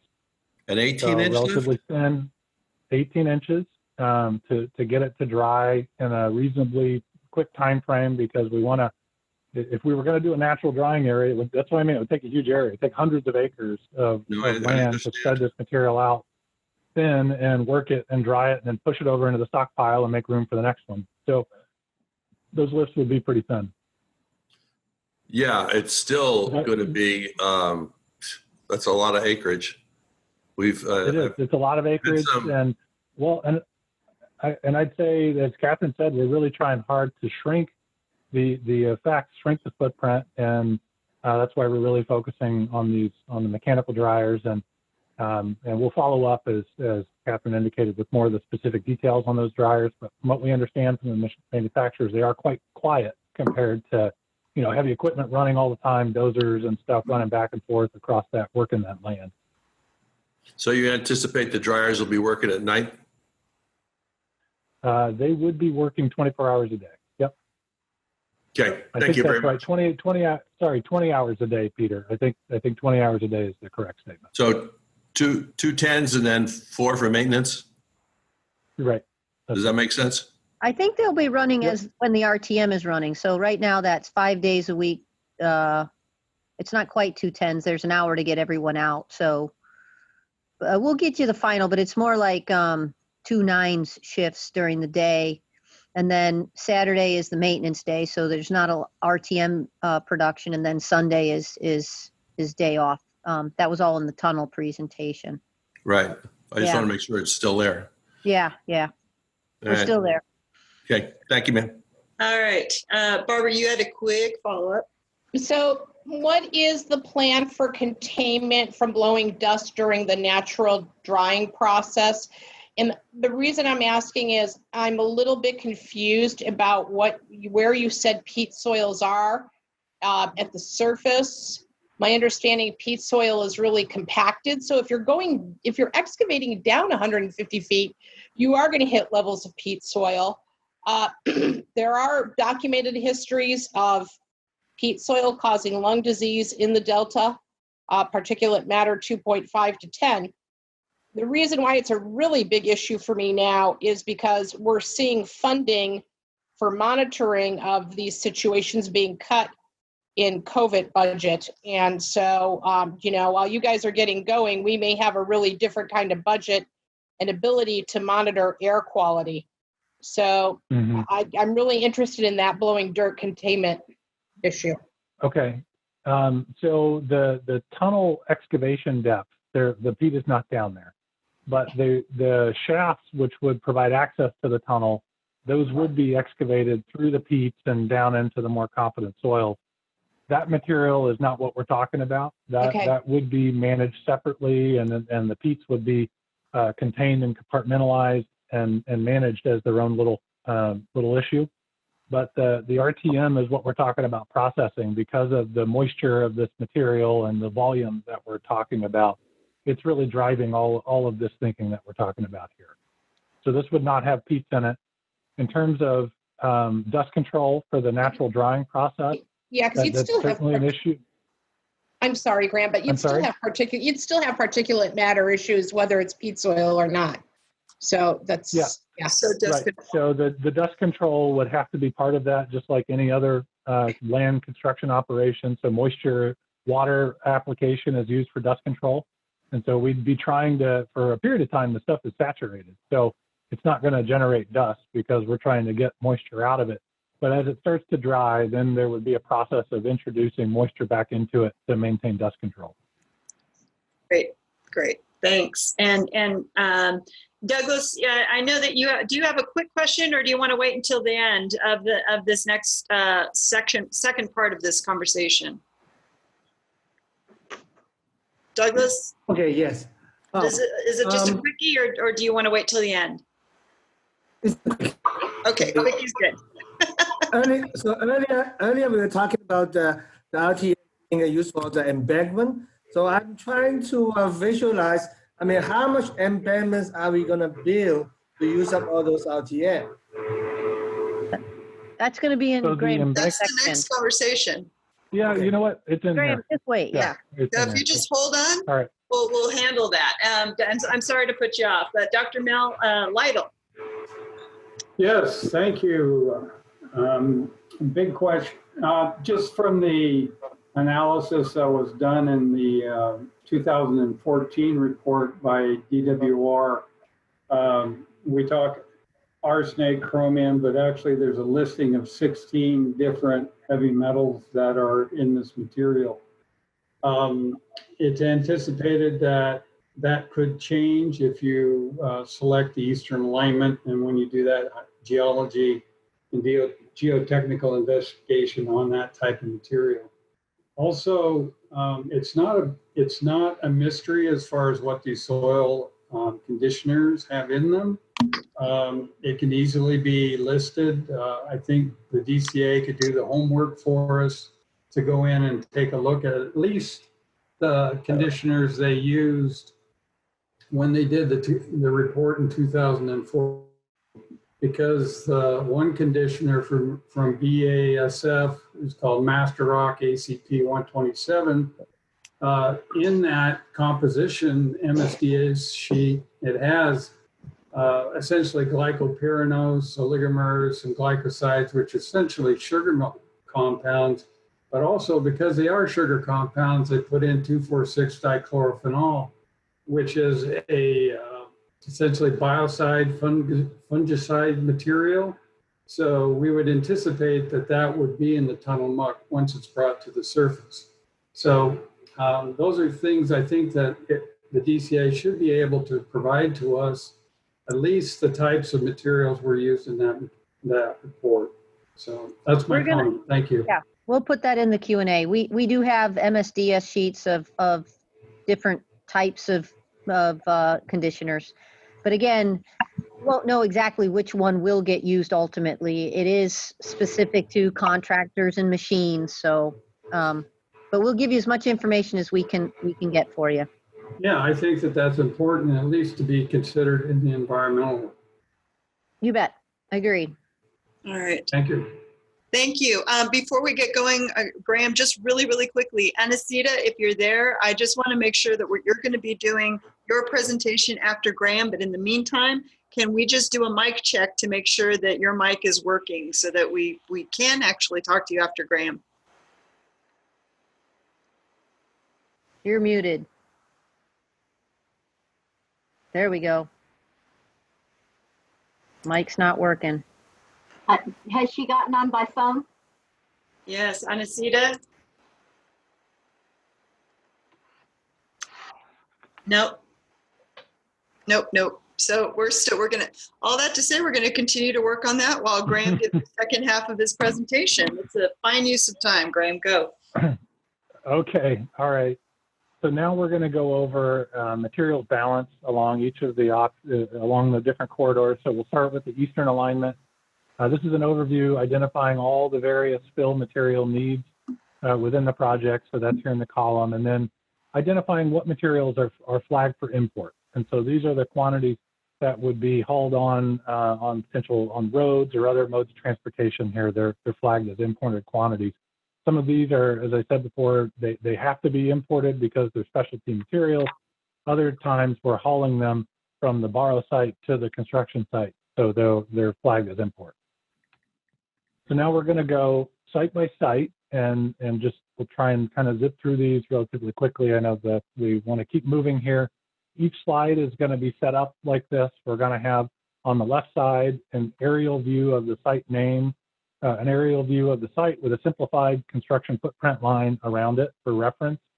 And then on the right side, there'll be a summary table of the different fill quantities needed at the site, the quantity that's anticipated for import, and then that's the amount that ends up being translated down to a truck trip per day kind of hauling schedule down on the bottom. Any of the on-site derived material is also included in the table, but because that's derived on-site and used on-site, it's not triggering a truck hauling thing because it's never going to leave the site. So we're going to kind of cruise through these all and look along the eastern corridor and then look along the central corridor. And then at that point, I think we pause again for questions. So beginning at intake 3 on the north end of the project, there's a need of about 1.8 million cubic yards. All of this material, with the exception of the fine-grained core material for the embankment, is going to be derived on-site from excavation. So this is largely a self-balanced site, with the exception of the material that we have to import. And so that quantity of imported material translates to a truck trip hauling schedule down at the bottom of about 10 trucks per day over a period of about 5 quarters. Intake 5, very similar, slightly different quantity, similar approach. All of this is on-site derived material. So the only thing that's being imported is the fine-grained core material for the levee embankment. I apologize if I'm moving fast through these. We can go back and talk about any specifics that folks want to talk about, but there's several here and I just want to kind of move through them. The Twin Cities complex, so this is near Interstate 5 in Twin Cities. This is a large site now that also includes a shaft internal to the Twin Cities complex. So we need a variety of fills, some material for the shaft pad itself, material for the levee that surrounds the site, and then there's several other shafts that will be deriving material from this site. So this site will be used first as a borrow site to generate those materials needed here and needed at some of the other shaft locations. The only material that then gets imported to this site in the soil balance is some of the extra material at some of those other locations. We'll bring it back here and put it back into the into the hopper to be reused elsewhere as needed to try and optimize the use of that material. All of the on-site derived materials that you see are all, there's the excavation on site, then there's the RTM that's on site that's called out there, and then there's the excess material from excavation of that shaft. Moving down the eastern alignment, the next shaft down would be the New Hope maintenance shaft. There's 69,000 yards needed to construct that shaft. Most of it is imported from as borrow from Twin Cities. The excess you can see is identified as going back to Twin Cities for reuse elsewhere. The next shaft down would be on Canal Ranch off West Peltier Road. 107,000 yards needed here, most of it imported from Twin Cities. The excess, what you see as the on-site derived material, that's from excavation of the shaft. You see this showing up on all the shafts. So that's the excess that's used to build up the rest of the pad. The excess is the excess of that shaft excavation. Rather than leaving it on site, we're talking about hauling it back to Twin Cities for reuse elsewhere. Terminus reception shaft is a larger shaft as a reception shaft. 236,000 yards needed, most of it coming from Twin Cities as borrow within that site. King Island, this is a similar situation, shaft needing 147,000 yards, coming down from Twin Cities. Excess goes back to Twin Cities. Lower Roberts, this is a launch and reception shaft. We're showing the entire layout of the site here on the left, so I'll take a moment here. The shaft is here in the middle, the little square by New Hope Road. This is the launch and reception shaft. Over here on the right side, this is the RTM processing areas and where the rail connection would be made and the road connections to feed the site and service the site. On the far left, these are levee repairs. These are spot repairs that we've tentatively captured in the footprint associated with upgrading these levees to PL 8499 geometry standards.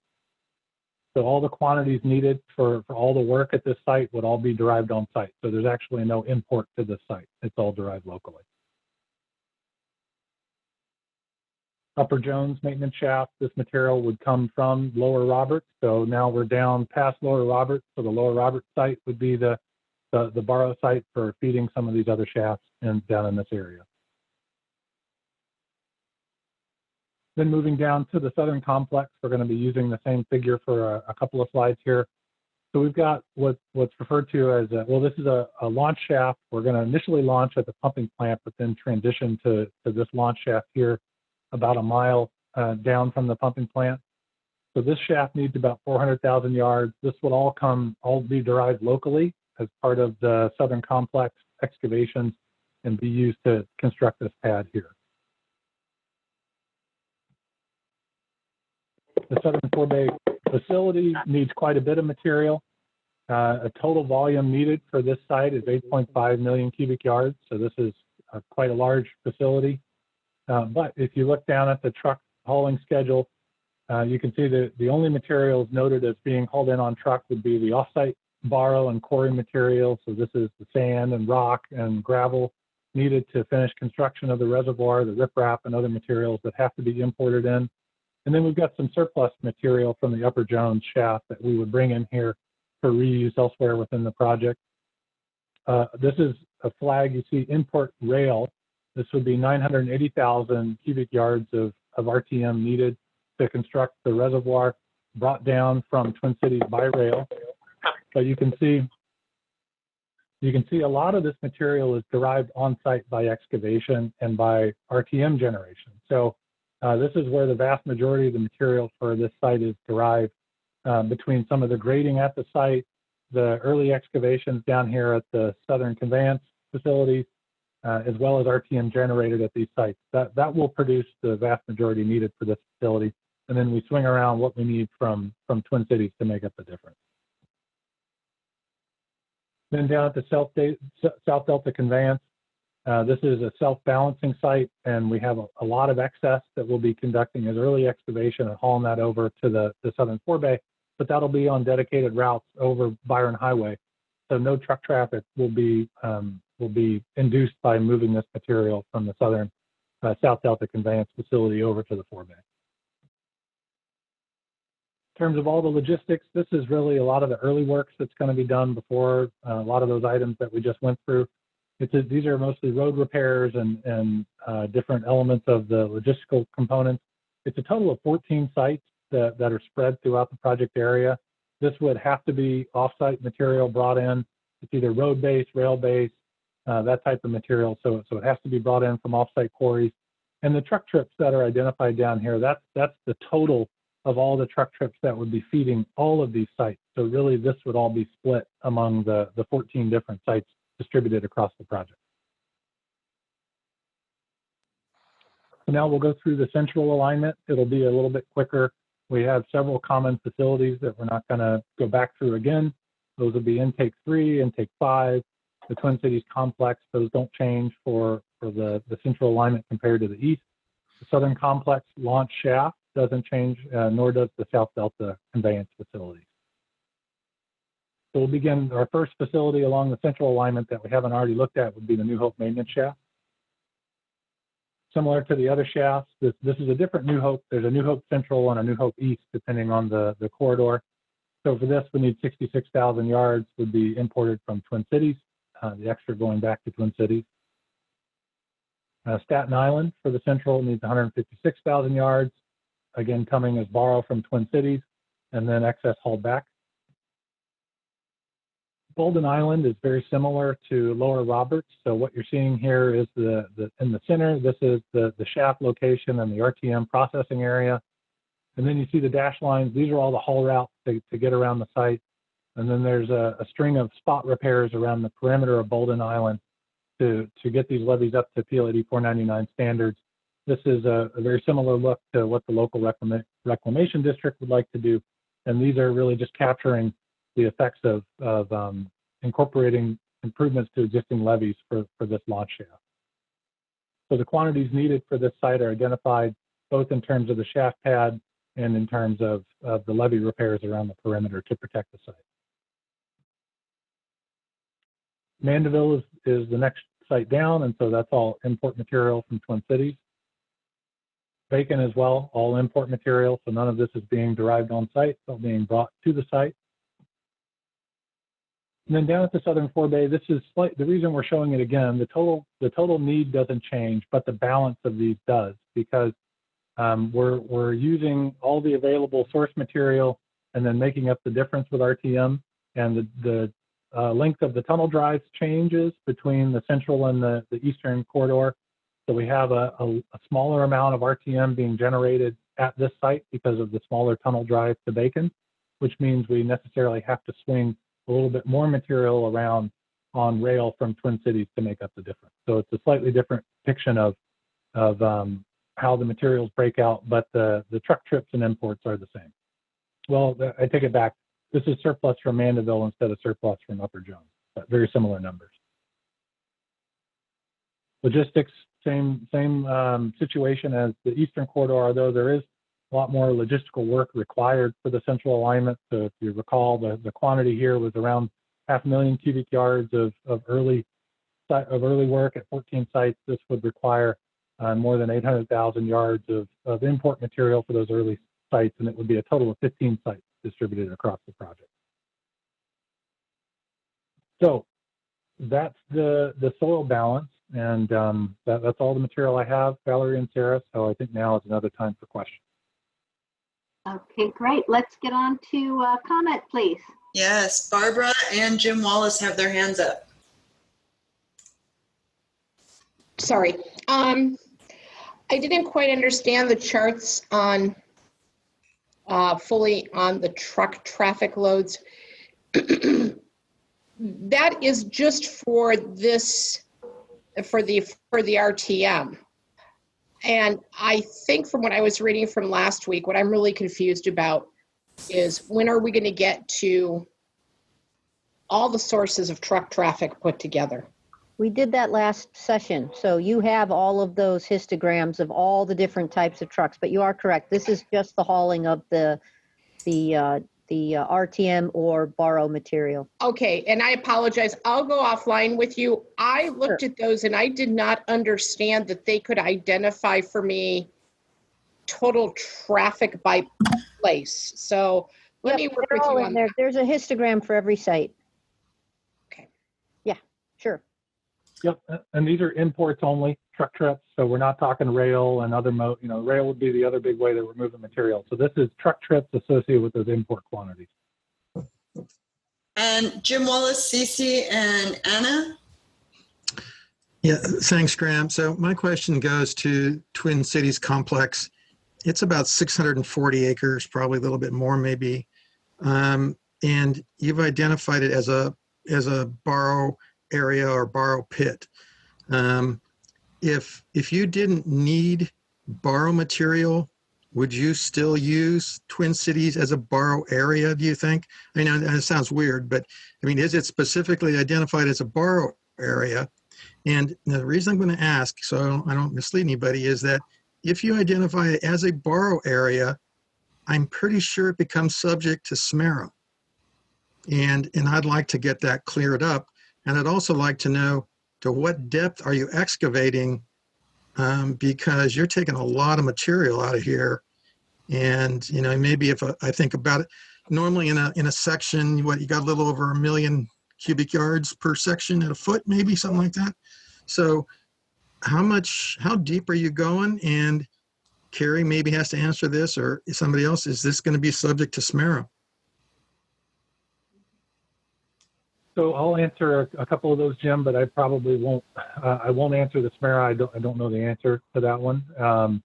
But to your question, well, so first, this is a reduced footprint at this site. So now it's closer to about 450 acres total. You know, when we've looked at it in the past, we were going all the way to I-5, and it was closer to 650 acres at that time. So we're working on trying to optimize things and see if we can shrink the footprint, and so this current outline reflects that. I think we would still be selecting this site based on its logistical advantages, whether or not we were needing to borrow from it, you know, borrow or not, we would still be looking at this site because of its logistical advantages. We do have other material needs elsewhere, as I just went through. A lot of those shafts are located in areas that would not be good borrow sites, and we don't want to spread out the effects that way and be borrowing from all of those local areas. So the idea here is that this does appear to be good usable material. We're outside the limits of peak deposits at this point. And based on the limited subsurface data that we have, this appears to be good data, or appears to be a good site for borrow. This will all be, of course, confirmed as we're hopefully able to conduct additional geotechnical investigations in the future. But based on what we know, this appears to be a good site for that. In terms of the borrow depths, it's a balance. We're really trying to optimize the site use. We could go broader and shallow, or we could go slightly smaller and slightly deeper, depending on the site constraints and how the facility lays out. There's a lot going on within this facility, and so there's a couple of different there's a couple of different things that we adjust to try and make that balance fit just right. In laying this out, we are assuming we'd be borrowing down to about 10 feet, and then the surface would then that land would be restored using RTM material to build that topography back up. And then I think a subject of maybe a presentation next month, Catherine, is going to be talking about how that land would be then continue to be treated and post-construction treatments and things to put it back into other use after the project's done. Yep. That's on next month's agenda. All right. We have 4 hands still up. Cece, Anna, Mel, and Lindsay. So Cece, go ahead.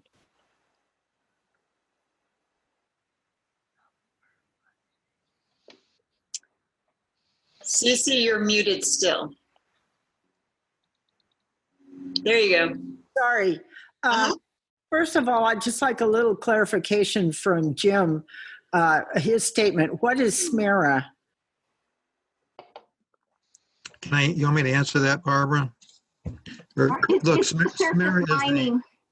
SMERA is the Surface Mining and Reclamation Act. It's a California requirement for mining projects in the state of California.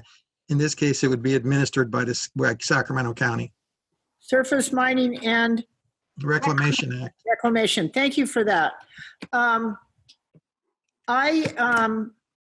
don't know if this is question is in line with this or not, but I would like to know whether the levee improvements on Bolden Island take into account sea level rise.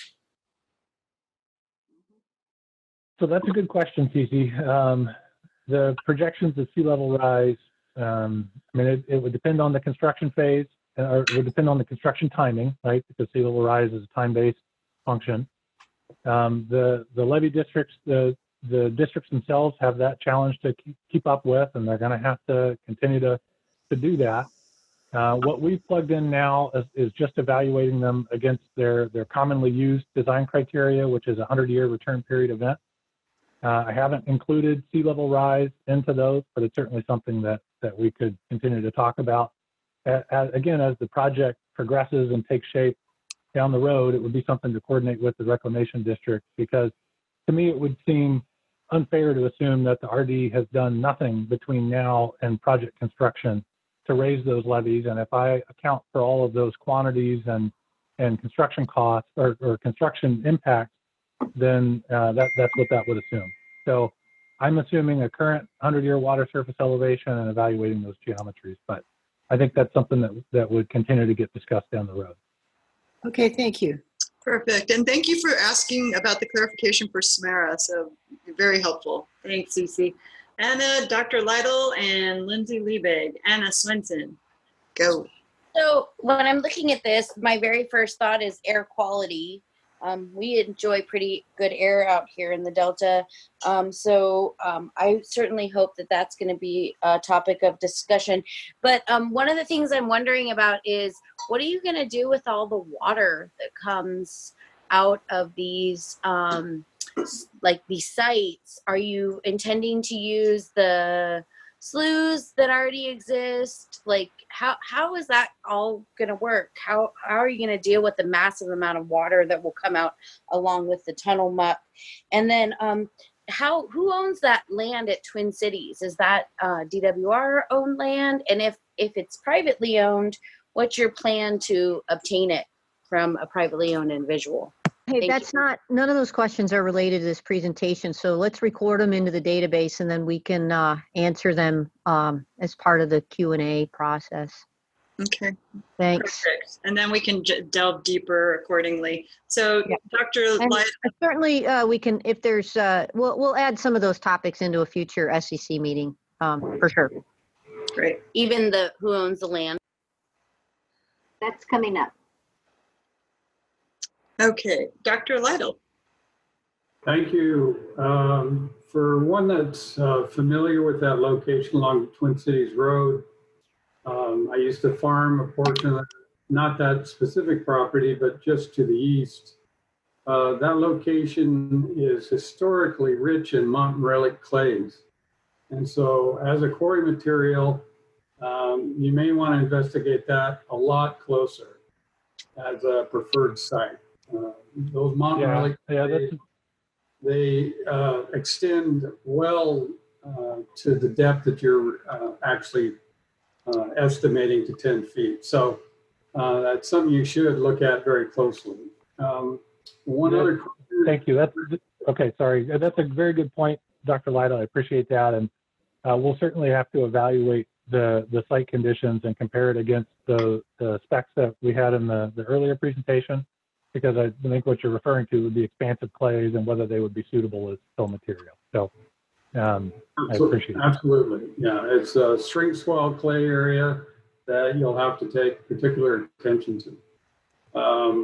The other, two other comments, one being, at this point in the investigation, it seems arbitrary for you to assume that you'll be able to use the RTM material.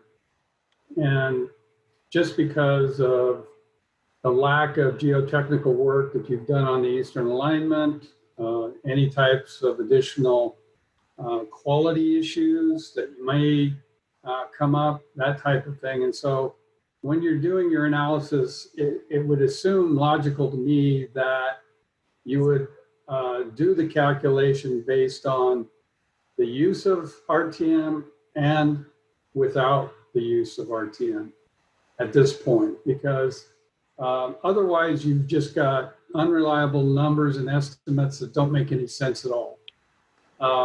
One other thing, if you're looking for additional material, I know that the South Delta agencies, their RDs as well as others, are proposing a large river dredging project to take river spoils from various portions of the San Joaquin, Old River, Middle River, because of very high sediment loading in those areas. And so in the future, there may be a supply of dredged materials for use. That's what I have. Thank you. Thank you. Okay. Thank you. All right, Lindsay, and then Cece, you had another question. So Lindsay. Can I just speak to Mel Lytles and Oh, Graham? of course. Just if we weren't certain that this material could be used for the embankments, then we wouldn't be proposing it. We are very confident of its use, and we'll be doing validation of that in the upcoming field work. So I appreciate the comment, but we feel comfortable with the work that we've done and the data that we have right now. You do bring up a good point about the availability of material here, but we do have other drive sites that we could switch to if we needed to. Yeah, I'm certain we could argue the use of RTM at this point, but that's your risk. Correct.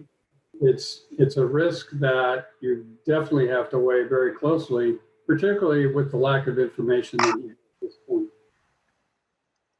Yeah, and I understand the eastern alignment. You know, a lot of the data that was collected and that we talked about in the last presentation was along something closer to the central. But what we're talking about are the riverbank formation, the Modesto formation. We are very familiar with the general characteristics and properties of those formations, and they're going to yield materials very, very similar to what was tested.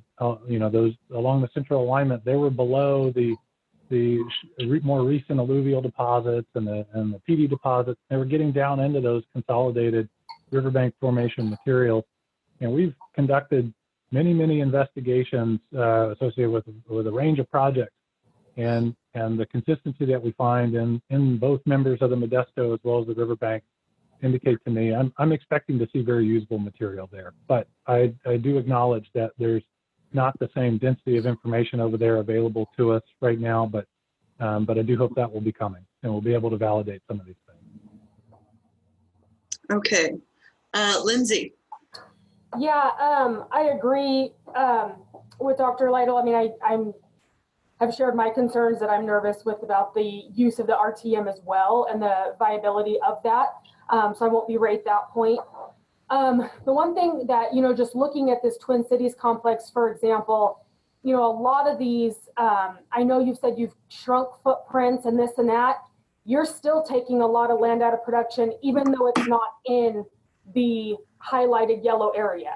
Those parcels that you are straight up cutting in half are going to be unfarmable, just because of construction impacts, water impacts, land disturbances, all of those things. So just because, I just want to caution you that just because it doesn't necessarily fall into your actual footprint, doesn't mean that all the land around it is going to be left in the same capacity that is on this picture. And so, you know, that's something, you know, we've shared concerns of. We have those concerns on all of the different construction sites throughout the project, whether it's on the central or the eastern alignment. But really looking at that, I mean, we're talking about the impacts of a lot more farmland than just what's going to be taken through eminent domain and other areas in, you know, the actual footprint of that. Because once you're cutting through parcels that way, you're pretty much rendering some of that unusable for the typical production.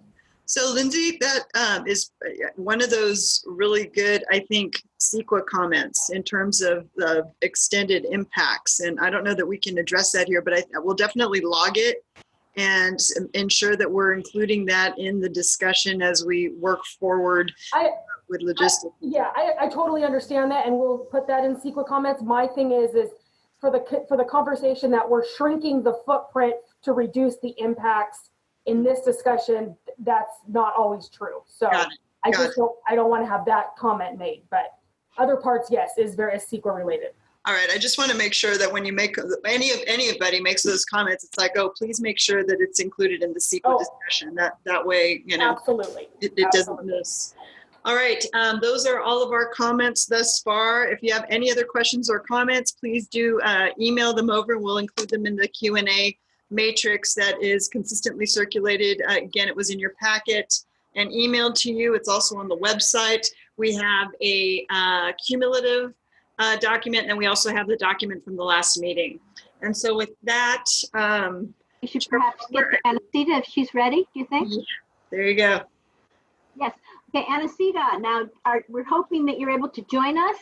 I am hoping to. How is this sounding? We got you. We can hear you. Fabulous. So take it away. Wonderful. Well, I'm going to take a deep breath. You can imagine all the behind the scenes technical work, so thank you, technical team, for helping me with that. So let me proceed. Yat'e, my name is Anacita Augustinus, and I'm a tribal member of the Dene Nation, also known as the Navajo Nation.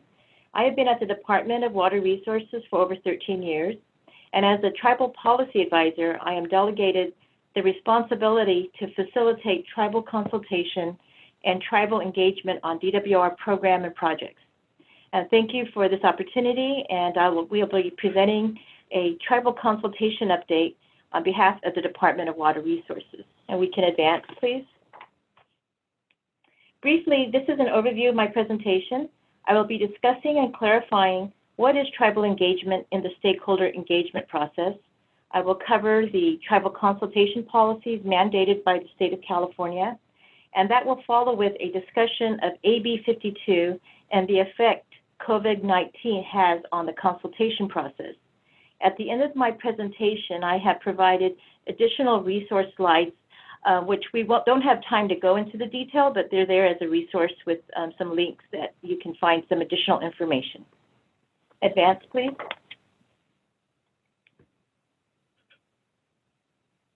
Next slide. Thank you.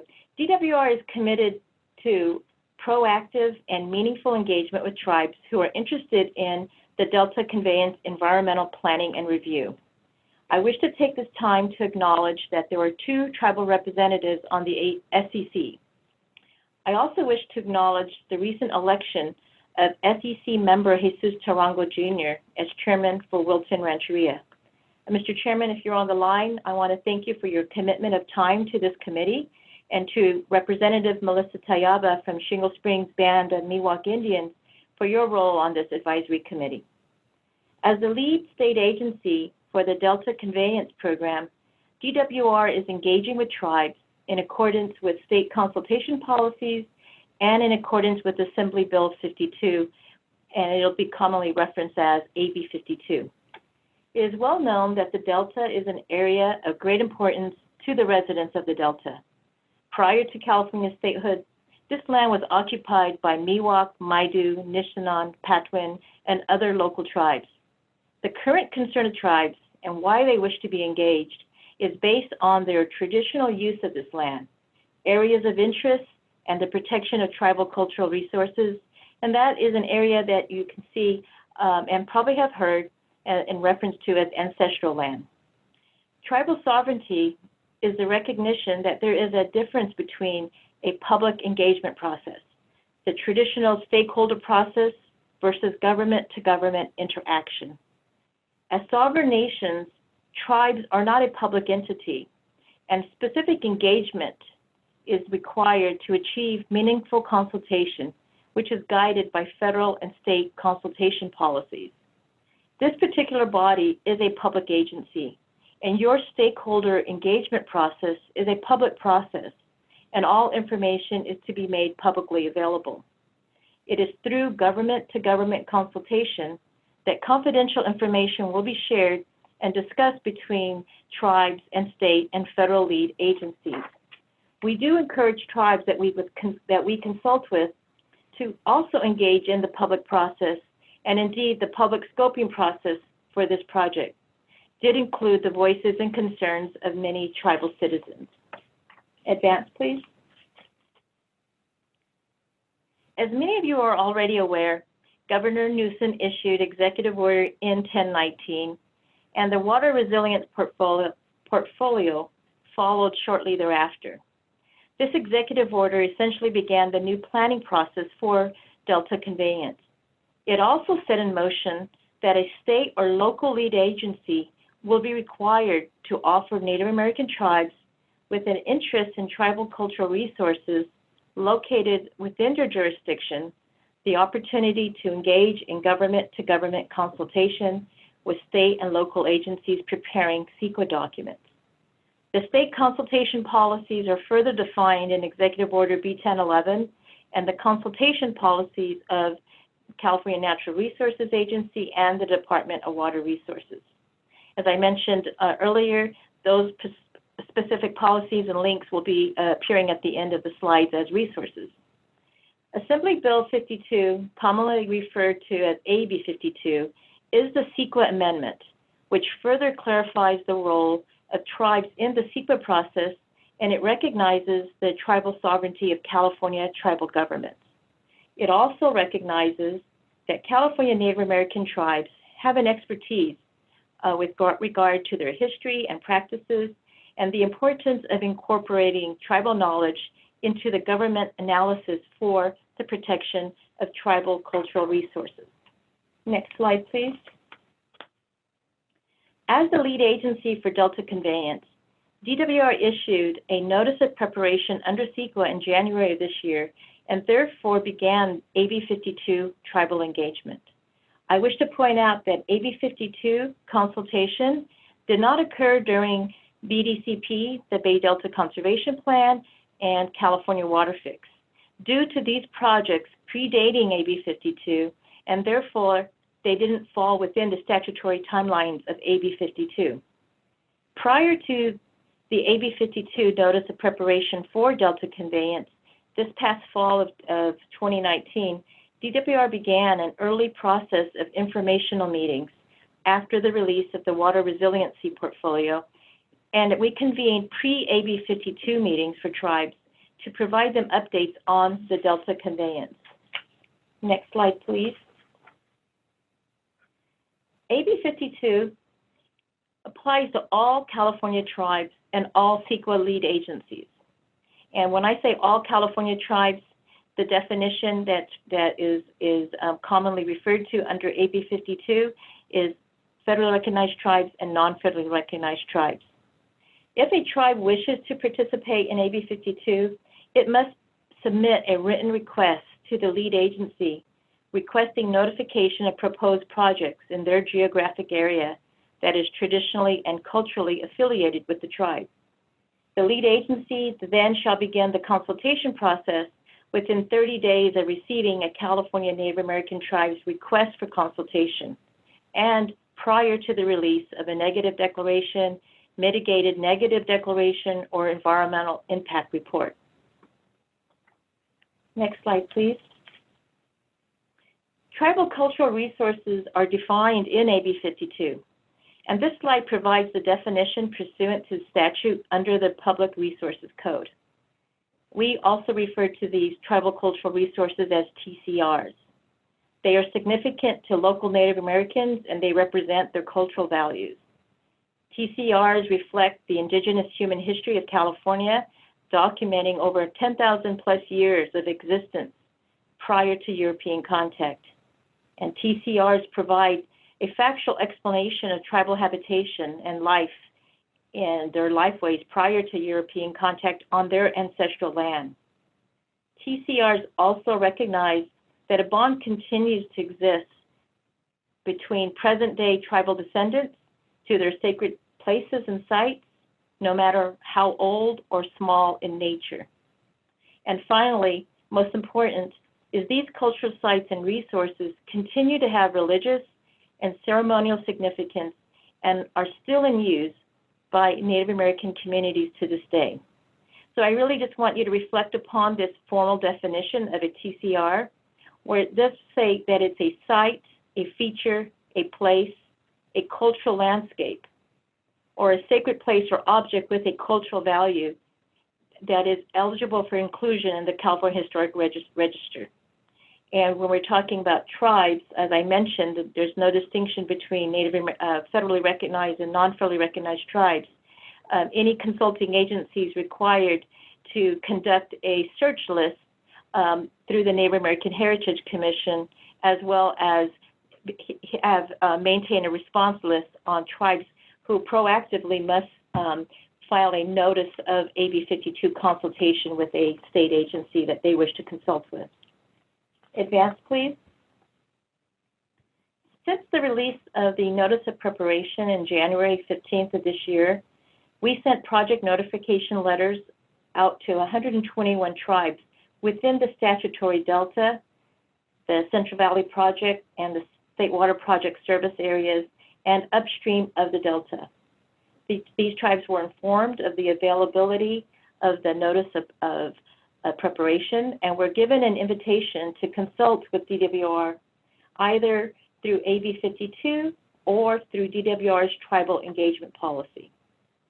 Even if the tribe did not request consultation under AB 52, pursuant to the state consultation policies that I laid out prior under California Natural Resources Consultation Policy and Department of Water Resources Tribal Engagement Policy, a tribe can still request to consult with our department at any time during the course of a project under agency and these other state consultation policies.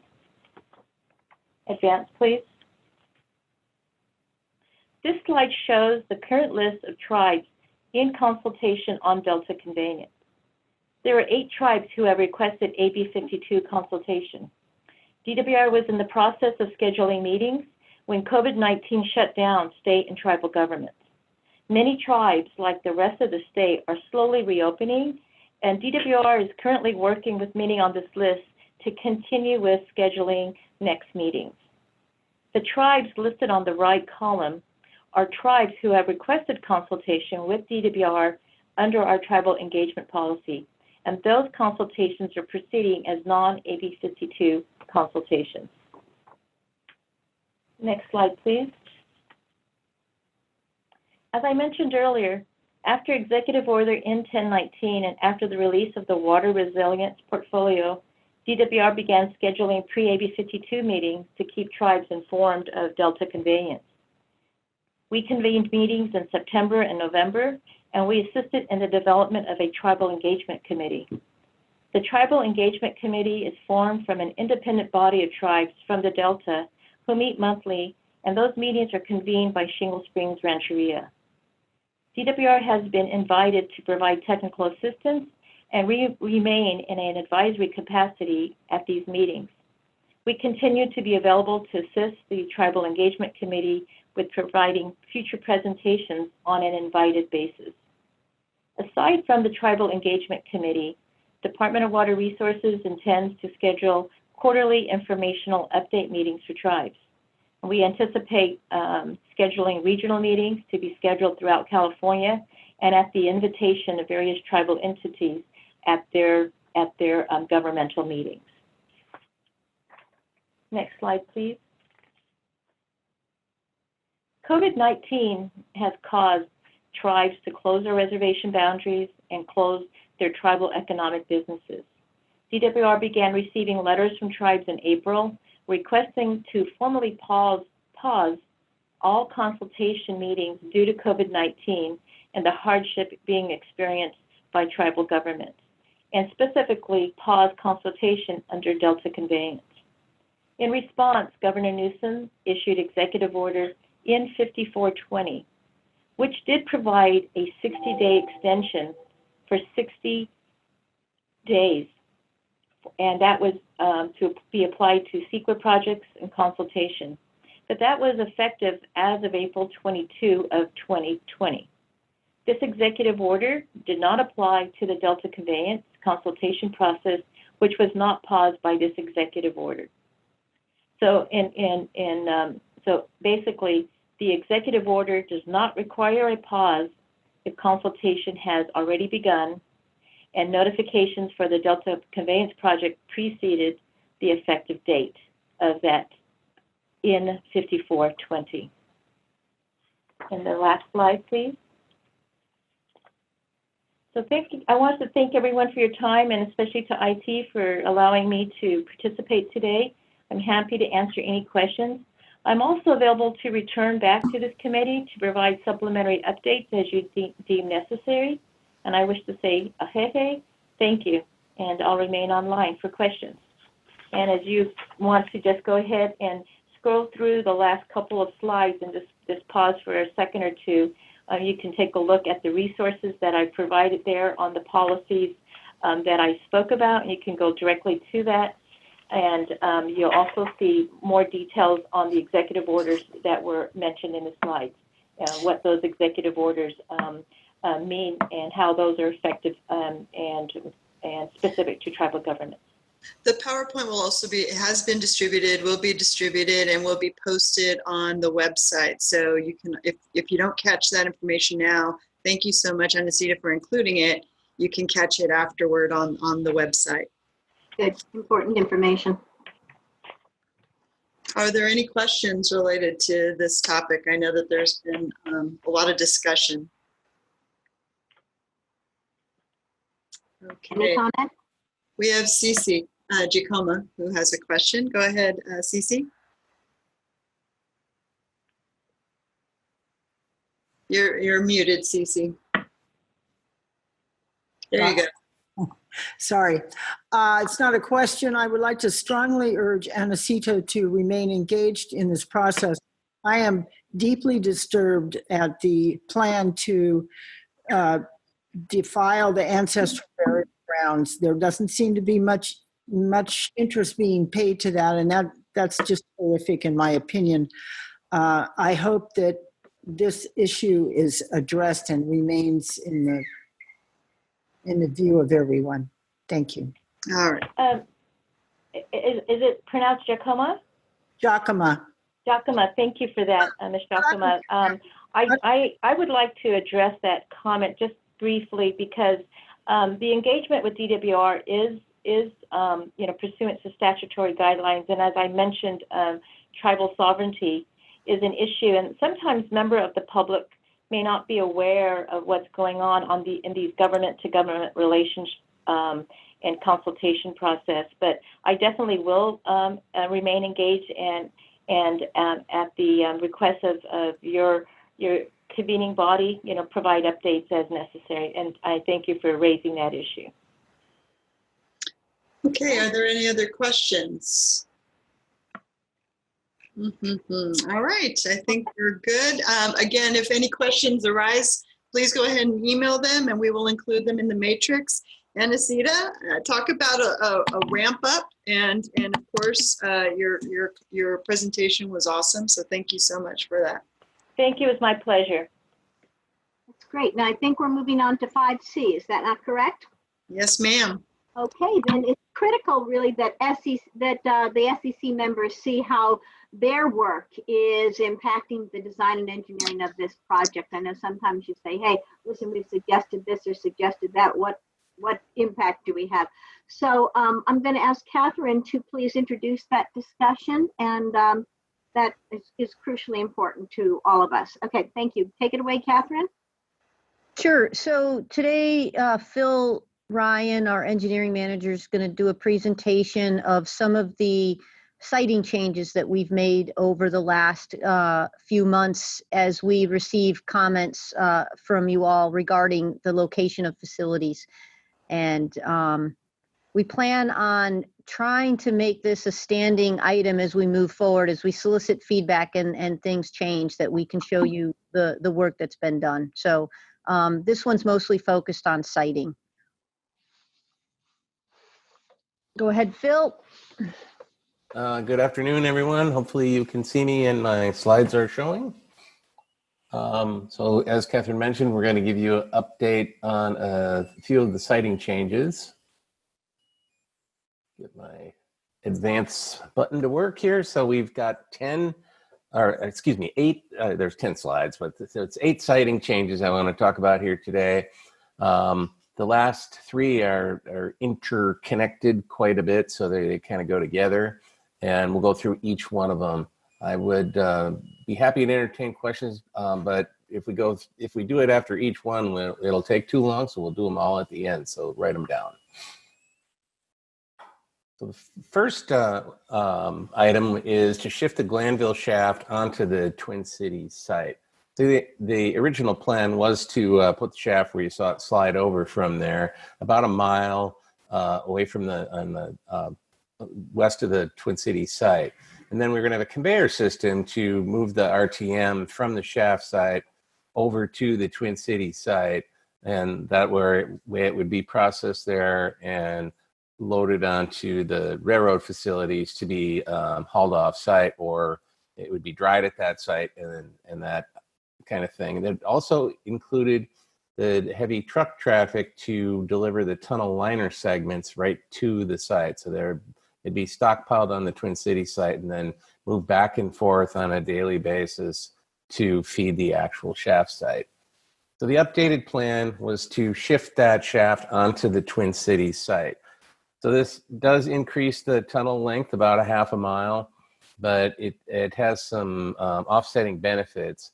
So it does eliminate the construction activities on the west side of I-5 there that are associated with that shaft, the conveyor and the truck traffic that are all within the limits of the Stone Lakes refuge.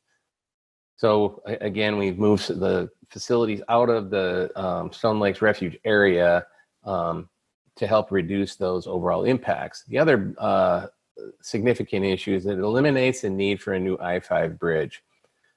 The two conveyors and the trucks that needed to go back and forth and the maintenance access to the conveyors were going to require that another bridge be put in at that location to handle all of those facilities and the truck traffic. And it's also a more efficient construction logistics, with all the tunneling operations now are confined to a single site. So as Graham mentioned before, we have adjusted the impact boundaries on the site due to the management of RTM with dryers and other, and moving it down to the southern forebay. We've also moved the shaft onto that site. Second change is we have developed a final logistics plan for the intakes. So as you'll recall in some of our other meetings, the original plan was to split the construction worker traffic between Hood Franklin Road and Lambert Road to get to the intake sites. And that was going to involve improving the I-5 interchange at Hood Franklin and a new interchange at Lambert. And then both of those roads would be expanded essentially to the county minimum widths. So the updated plan now is to utilize Hood Franklin Road only for worker buses and light trucks and vehicles, very low traffic. There's a park and ride there at Hood Franklin that allows the worker traffic to be focused just at the interchange there. And it's quite a ways from the town of Franklin as well. And then the major construction trucks would use the Twin Cities exit, and they'd go up Franklin Boulevard through the Twin Cities site and then come across Lambert Road to access the haul road that goes up and down on the river side of the old railroad embankment to access each of the intake sites. And you can also see in the map on the right, the concrete batch plant would also be located adjacent to or just north of the Twin Cities shaft site, so that aggregate materials will be brought there and only ready mix trucks would come into the sites as needed. And we're relocating the section of Franklin and expanding Lambert to the county minimum standards there. So the big benefits here, again, we are minimizing construction and traffic through the Stone Lakes refuge boundary. It eliminates the need to expand Hood Franklin Road, and like I mentioned, takes a lot of traffic off it. Eliminates the need to build a new interchange on I-5 at Lambert Road. And it utilizes a road that has less existing traffic than the interactions that were described before with Hood Franklin Road.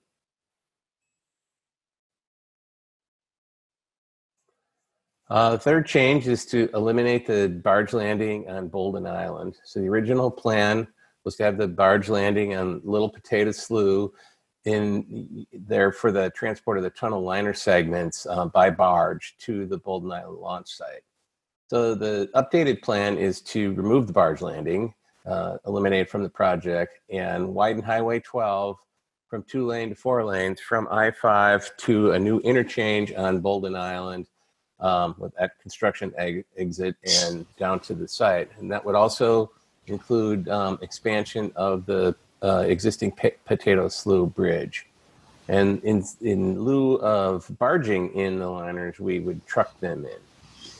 So the benefits of widening Highway 12 offers a congestion relief, particularly from all the construction traffic that would be on there. To, as Don Hubbard showed you in the last meeting, the expansion of this road to 4 lanes really brings it into a very good level of service, so that it has the capability to handle the liner segments, and that way it eliminates the need to haul the segments by barge.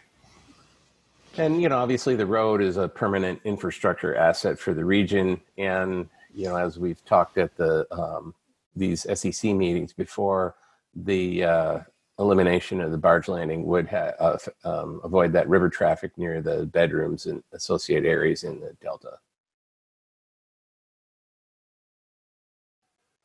So the next change is to shift the Brack Track maintenance shaft north to the Canal Ranch track. So the original plan was to put the Brack Track shaft, as you can see there, basically was located outside of a half-a-mile radius of both units of the Woodbridge Ecological Reserve.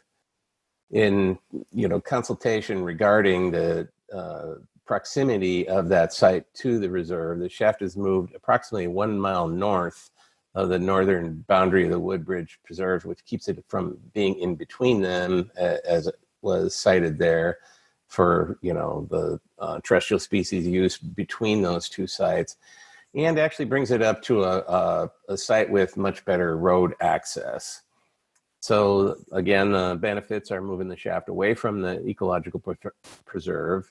The truck traffic also is shifted away from or further away from the influence area of the reserve. And it is easier access to the site from I-5, which has an interchange there direct across West Peltier Road to the new site.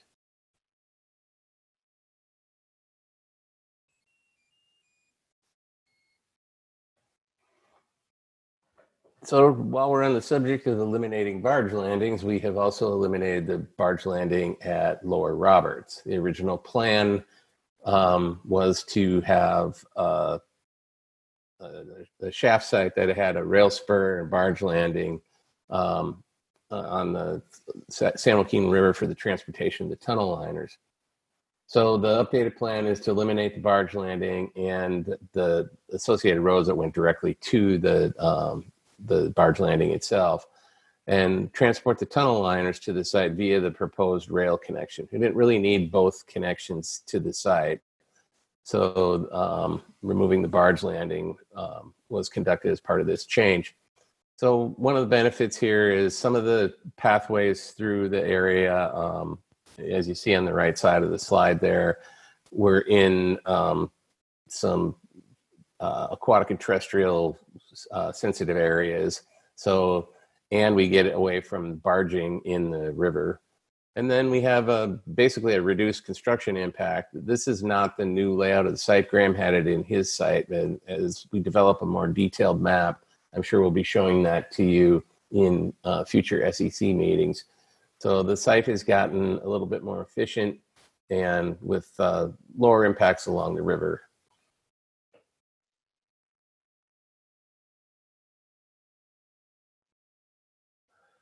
So this is the series I was mentioning that are all interrelated for changes 6, 7, and 8. This particular change, I'm going to start by, if you remember before, we have 2 shafts down, you can see them at the very bottom of the slide, at the Southern Forebay site. And the purpose of that was to help speed up construction, because one of those shafts is an important function hydraulically and access-wise for the pumping plant. So we needed to get the contractor who's going to spend many years tunneling out of that shaft, essentially out of the way, so that that shaft could be developed for its pumping plant functions. So we took a look at maybe making a little bit better use of that shaft. And so we moved it at about a mile north. And by doing that, it's going to allow us to make the two changes I'm going to show you in the next two slides, which is to eliminate the Byron Track shaft on the central alignment and the Victoria Island shaft on the east alignment. This also has an advantage of a substantial reduction in construction traffic on Highway 4, particularly on Victoria Island between the two bridges that we talk about quite a bit. It effectively eliminates that traffic on those bridges. So you can see here that the new shaft is shown there where it's located. These don't pay a ton of attention to the lines leaving the page. They're very schematic, but they do swing off to the right there, and they miss the Contra Costa intake, and then the central one wraps up, and I'll show you in the next slide a little bit better. I don't have an actual drawing of the location yet, but I know generally where it's going to go. And then the eastern alignment continues off to the right. So you can see it takes the alignment we had before, which is the blue dashed line that there was concern about how close it was to Discovery Bay and the wastewater treatment plant, basically eliminates that as a route.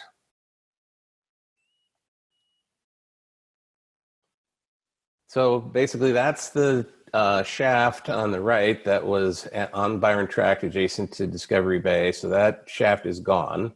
And you can see on the left, by moving the Southern Complex launch shaft, in the purple line there is the new updated alignment versus the former alignment in blue. The reach length now, by shifting Mandeville and Bacon Island down slightly, we still are able to stay within our 4 to 6 mile reach lengths between maintenance shafts because of this extra distance we got here, and allowed us to eliminate a shaft, which is that Byron Track maintenance shaft. And if you look over on your right, you can see at the very bottom right-hand side of the page is the bridge over the Old River on Highway 4. And, you know, as we've talked at length on other meetings, these bridges are treacherous for regular traffic, much less construction traffic. So since there's no, at least on the central alignment, there's no need to go on Highway 4 across into Victoria Island.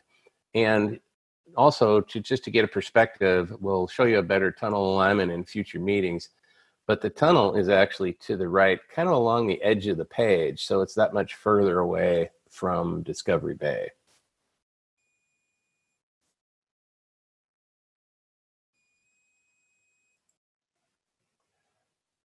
And then similarly, over on the eastern alignment, by moving it up, we can now, within the same 4 to 6 mile reach lengths, by adjusting the Lower Jones Track shaft onto Upper Jones Track, we can reach all of these things within our 4 to 6 mile reach, and we don't need a shaft on Victoria Island. This is a really substantial change because this takes all work in between the Middle and Old River bridges. That the requirement for all of that work is gone now. There's no real reason of consequence. I mean, I'm sure there'll be some minor traffic that uses the road, but there's no focused heavy construction traffic required on that section of Highway 4 anymore. The other thing that this does is, in other advantages, is up at Holt, where the access roads for the Lower Jones Track would have had to have a new bridge across the railroad, mess around there with Whiskey Slough and the East Bay Muds, McCallamy Aqueducts. All that goes away. There's it would use Bacon Island Road along Upper Jones Track to access that new maintenance shaft site. Hey, Phil, I think that bridge goes away on the east alignment, but we still need it to access Bacon and Mandeville on the central. Is that right? Yes, that's true. Okay, yeah. That's a good point. So that's the last change, and I think I'd be happy to take any questions. Okay, we have two hands up. Cece, I think yours is a residual hand up from your previous question. Is that correct, or do you have another question? You're right about that. Oh, well, there you go. Thanks so much. If something comes up, let us know. You know, it keeps going back up. I turn it off and it turns itself back on. I think, well, I think our folks just turned it off for you, so I think we're good to go. Yeah, I turned it off. I hope it doesn't come back up. All right. Well, we'll check in. All right, Anna Swenson, go ahead. So on slide 2, there was some information that was actually cut off. So could we go to slide 2, Anna? Okay.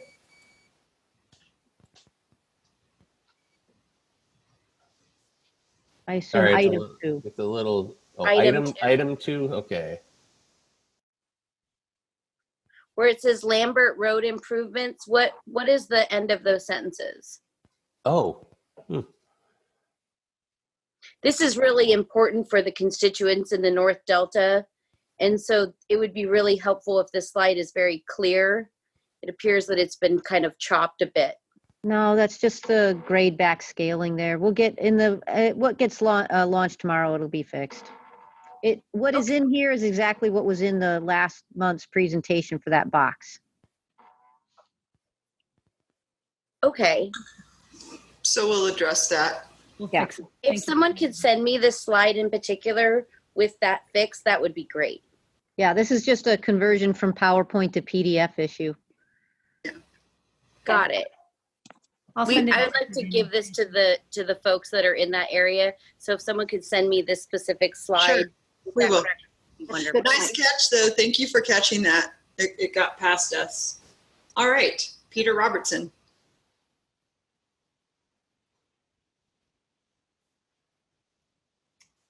Peter, you are muted. There we are. Sorry about that. Just to comment on, as I was looking at these maps that have, been going back and forth, we still missing some aids to navigation on the waterways. We got a lot of stuff going on I-5 and the roads and things like that. But on the waterways, when we're making these changes for boaters, and they're going to be coming up on construction, they're going to be coming up on a variety of things on the river, and a lot of the other stuff is not going to look the way that it did before to them. Even with our electronic mapping and charting, it's just different. I'd like to see that those aids to navigation be properly plotted on our land maps here, if you would, by comparison, on the water areas, just to bring it on. And also some kind of interconnect with the Coast Guard with notice to mariners. The Coast Guard is very good about putting out notices to us when there's going to be changes in the river, bridges are not running, ferries aren't running, whatever's going on our waterways.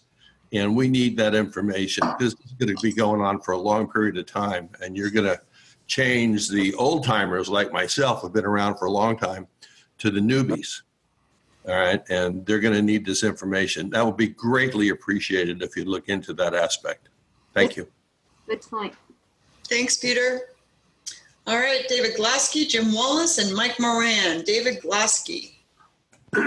Yeah, I just would like to thank you folks for listening to the concerns on Bolden Island with respect to the bedrooms. It's great to see the change that was made. It's nice to see evidence that, everybody's listening and actually can result in some positive actions that way.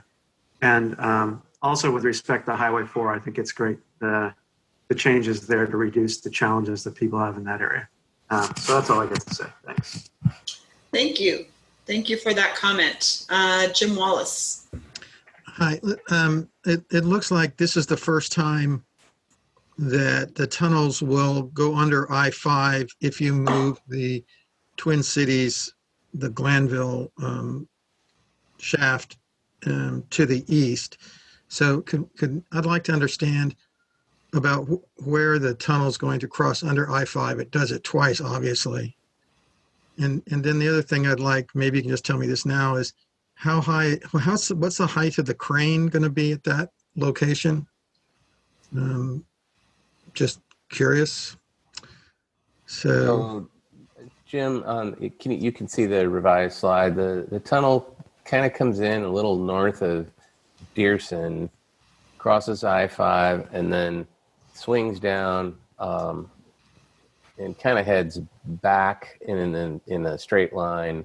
It curves before, I think it's either curves right before or right after the shaft, because they want to go through the shaft straight. Oh, no, wait a minute. This is a launch shaft, so it's going to come out of the shaft. It can't come out at an angle. You know, I think that the best answer for this is we will get you guys when we are in the process of replotting the actual tunnel alignment, and we will get you drawings of that. Yeah, next month's presentation includes these final yellow and red boundaries with the tunnel alignment dotted in. So we'll make sure that gets in there. So thanks. The top. But you're right. We do have 2 I-5 crossings now, which we think as a tunnel will be easier than maybe trying to get that conveyor crossing over I-5. Yeah, with a new bridge. Right. Well, yeah, you know, no, of course that's true. I mean, I just think now you are probably have to engage Caltrans and probably federal highways. We were going to have to engage them regardless. This might actually be an easier engagement. Okay. And we are engaged with Caltrans. Yeah, we were just on a call with the director of Caltrans just this week. Okay. Regarding the height, I'll have to, we should log this question. I'm a little unclear exactly how high the shaft will be during construction, but the finished shaft will be at elevation 31. This site is roughly elevation 10. And then the crane sticks up above that at some height to be able to lift the segments and the other things that come in and out. So I'm going to guess it's another 20-ish feet or more above that, but we can get you a better answer from the tunnel team. Okay, thanks, Phil. All right, thanks. All right, we have David Glosky and Mike Moran and Douglas, and then Barbara. David Glosky. No, I just had my comments, so I don't know my. Oh, I'm sorry. Okay, you're still up. Mike Moran. Hey, folks, does this work this time? It is. Hey, la-di-da. Hey, thank you very much, Phil. This is a great presentation. I really appreciate this. Takes a lot of work from us actually having to find the changes you folks have incorporated. So having this as a regular update is really helpful, saves a lot of time. So thank you very much. And all the presentations have been great. Thank you. Question I have, one of them, Jim talked about, the impacts on Cosumnes River, on the preserve just to the south there, but that's going to come with tunnel alignment, I'm assuming. And then the other thing is moving the shaft over here to Twin Cities Materials Depot. Did that extend the footprint of the Twin Cities Materials Depot, or is it pretty much the same? Well, we've reduced the footprint due to other issues. Now, obviously, if the shaft wasn't there, we may have been able to reduce it a little further. But I think the more important thing is reducing the footprint over on the west side in the reserve boundary and the footprint associated with the bridge and conveyors along Dearson Road. It really has consolidated the project functions into one spot. Yeah, I agree with you. Oh, sorry, go ahead. Yeah, obviously, you know, if that shaft wasn't there, we might have been able to shrink it a little further. No, that's great. I agree with you. I was just curious to see if it actually expanded or not. That's great. Thanks so much. Great, great. All right, Douglas. Oh, Jim asked my question, so I'm fine now. Thank you. Oh, perfect. Love that. All right, Barbara, and then Sean Worth. So to expand a little bit on impacts to the Cosumnes Preserve, all that farmland directly around the preserve also is a place of feeding and roosting for greater sandhill cranes. You know, I listen, I appreciate the fact that you're incorporating changes as well. This is hard work, and it's good to actually see where our input is going on how. But you know, it's always the same situation in the Delta. You kind of alter something here, and then you have another problem. You know, So I just think I'm just a little bit more concerned if this is getting bigger near the preserve, and we've had big rebounds in waterfowl in that whole area the last 4 years or so, that could be harmed, could be lost. So I guess this really goes into the EIR, but if someone could just really please make a note and take a look. Okay, we will. Sounds good. Sean. It's good you brought that up, Barbara. That's what I'm going to do. I think it's a great idea moving it to the other side of 5. And the reason why is that for many, many years now, there's been an effort to try to connect the Stone Lakes population of cranes with the cranes down at the preserve and points further south. There's a big lack of continuity there. Not having that big shaft there would help us do that. But that new positioning for the shaft is fairly close. Some of the roost sites on Desmond and Bruceville, as well as some of the stuff near Lost Man Slough. So I'm going to look into that. I'll talk to the local crane scientists as well and try to figure that out. And I just wanted to say I appreciate being able to see some of my environmental concerns being addressed with some movement of infrastructure. Good. Well, I'd like to thank Sean too for the thoughtful comments. We went through that document and sat down and looked for ways that we could accommodate. So thank you. Yeah, that's the kind of input we really need. All right, we have no more hands up. And yeah, so if you want to move on to the next item. Yeah, we're on 5D, I believe. And so these are with the SEC questions or comments from the May presentation. I think, Catherine, you were going to address this. Yeah, the last presentation we went through was on the traffic. And if there was any follow-up on anything you heard or saw there, we'd be glad to walk you through it. All right. Any questions or comments regarding our last presentation? This is a standing item on our agenda, so we wanted to make sure that we brought this up again. If there aren't, and again, you're always welcome to send questions in and we'll add them to the matrix. Oh, I think we see a hand come up. Yeah, Anna, go ahead. Okay, so the folks in the on this side of the river, across from where the intake would be, are very interested to see the potential impacts of traffic and noise that will be on our side of the river. So will there be a point in any of these presentations that will address the impacts or possibility of raising levies on our side to compensate for changes in the levy on the other side? Will that be coming up, and when can we expect that? Thank you. That's part of the SECReport process, isn't it, Catherine? Yeah. Phil, you want to take that, or I'd be glad to. Go ahead, Catherine. Oh, Phil's the intake designer. Did you pick up on that question, Phil?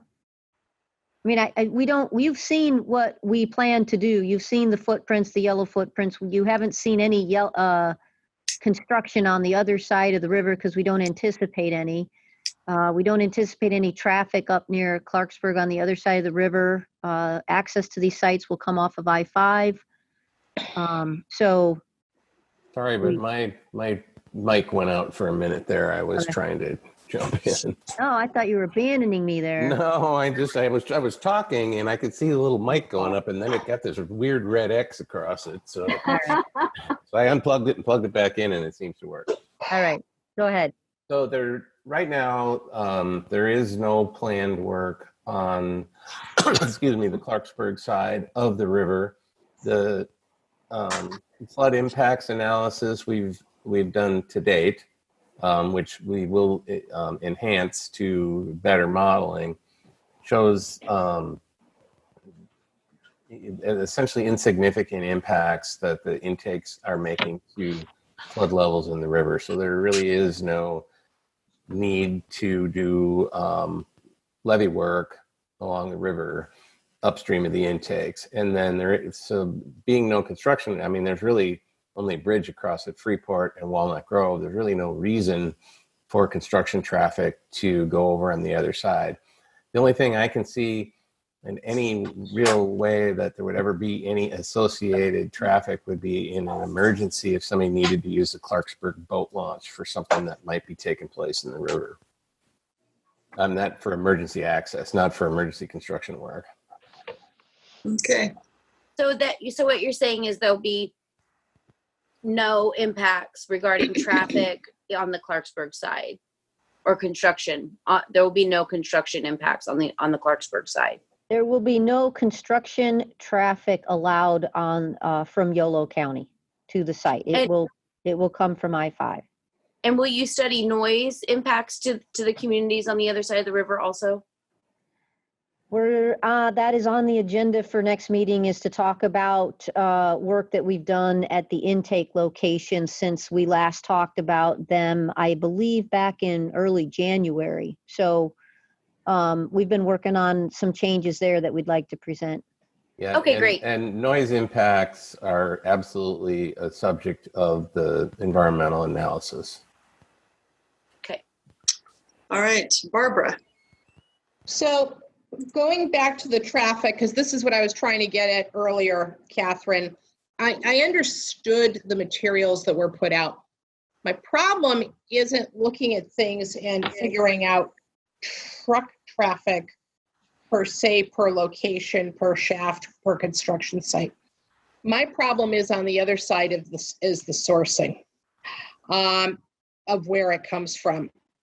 And you have to understand what I'm trying to calculate and figure out, spending a lot of time on these days, is if we have X amount of trucks that are coming out of the port for this project, and we have port expansion, and we have a new dredging project on the San Joaquin River, and we have other projects that are slated for the Delta.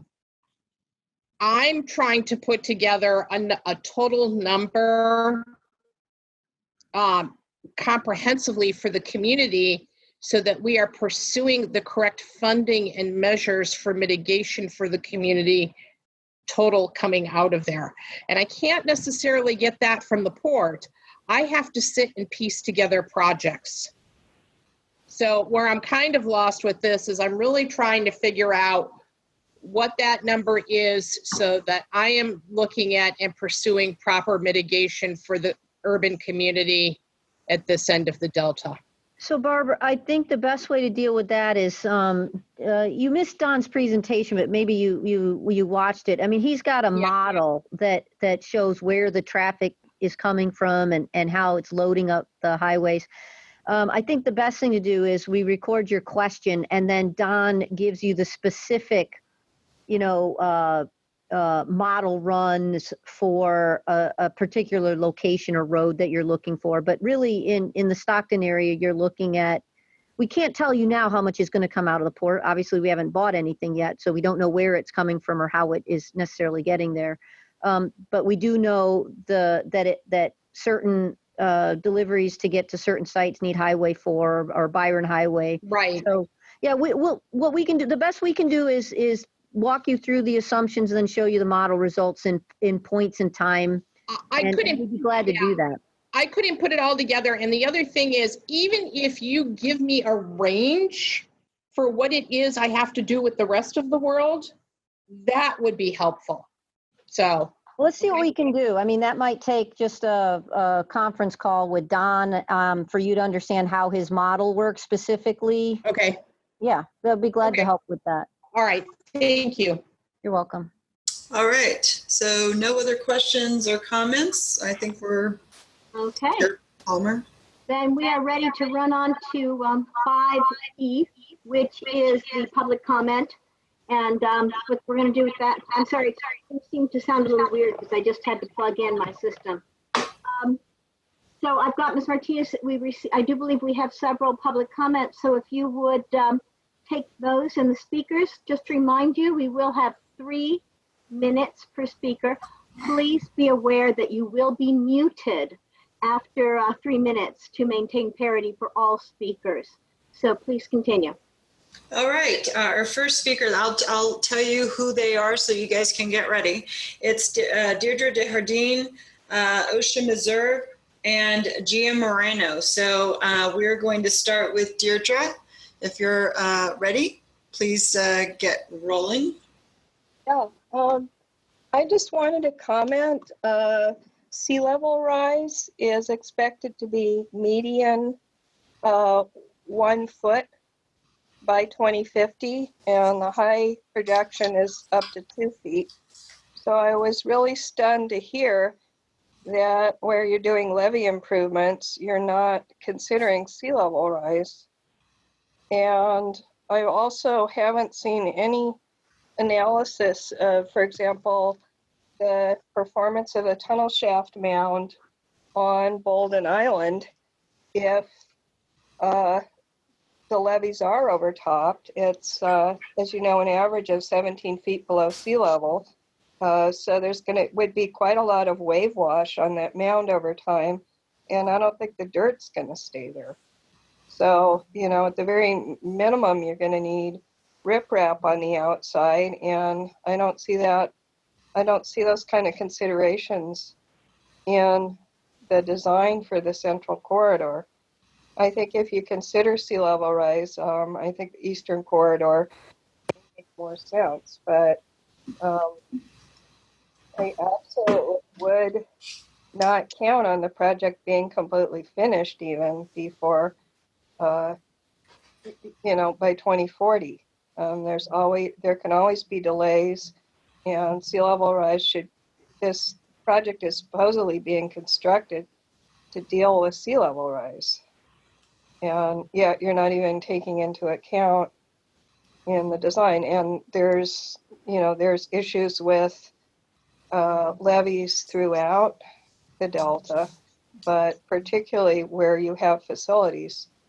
And I've mentioned this before, there is no state funding for providing upgrades for the levees for sea level rise. Yeah, it's absolutely not something that you can assume is going to be done absent that state funding. So levees where you're buying property, you're going to end up being responsible for maintaining it and for doing those improvements. So that should be part of the consideration and part of the design. And you need to assume that when you stop raising it for sea level rise, that they'll flood, and you need to have a design that will take care of that. Thank you. Thank you, Deirdre. All right, as we reset the clock, OSHA, Ms. Irv, go ahead. Yeah. Go ahead. Okay, thanks. Uh-huh. It's hard for me to know. Yeah, no, it's all good. Yeah.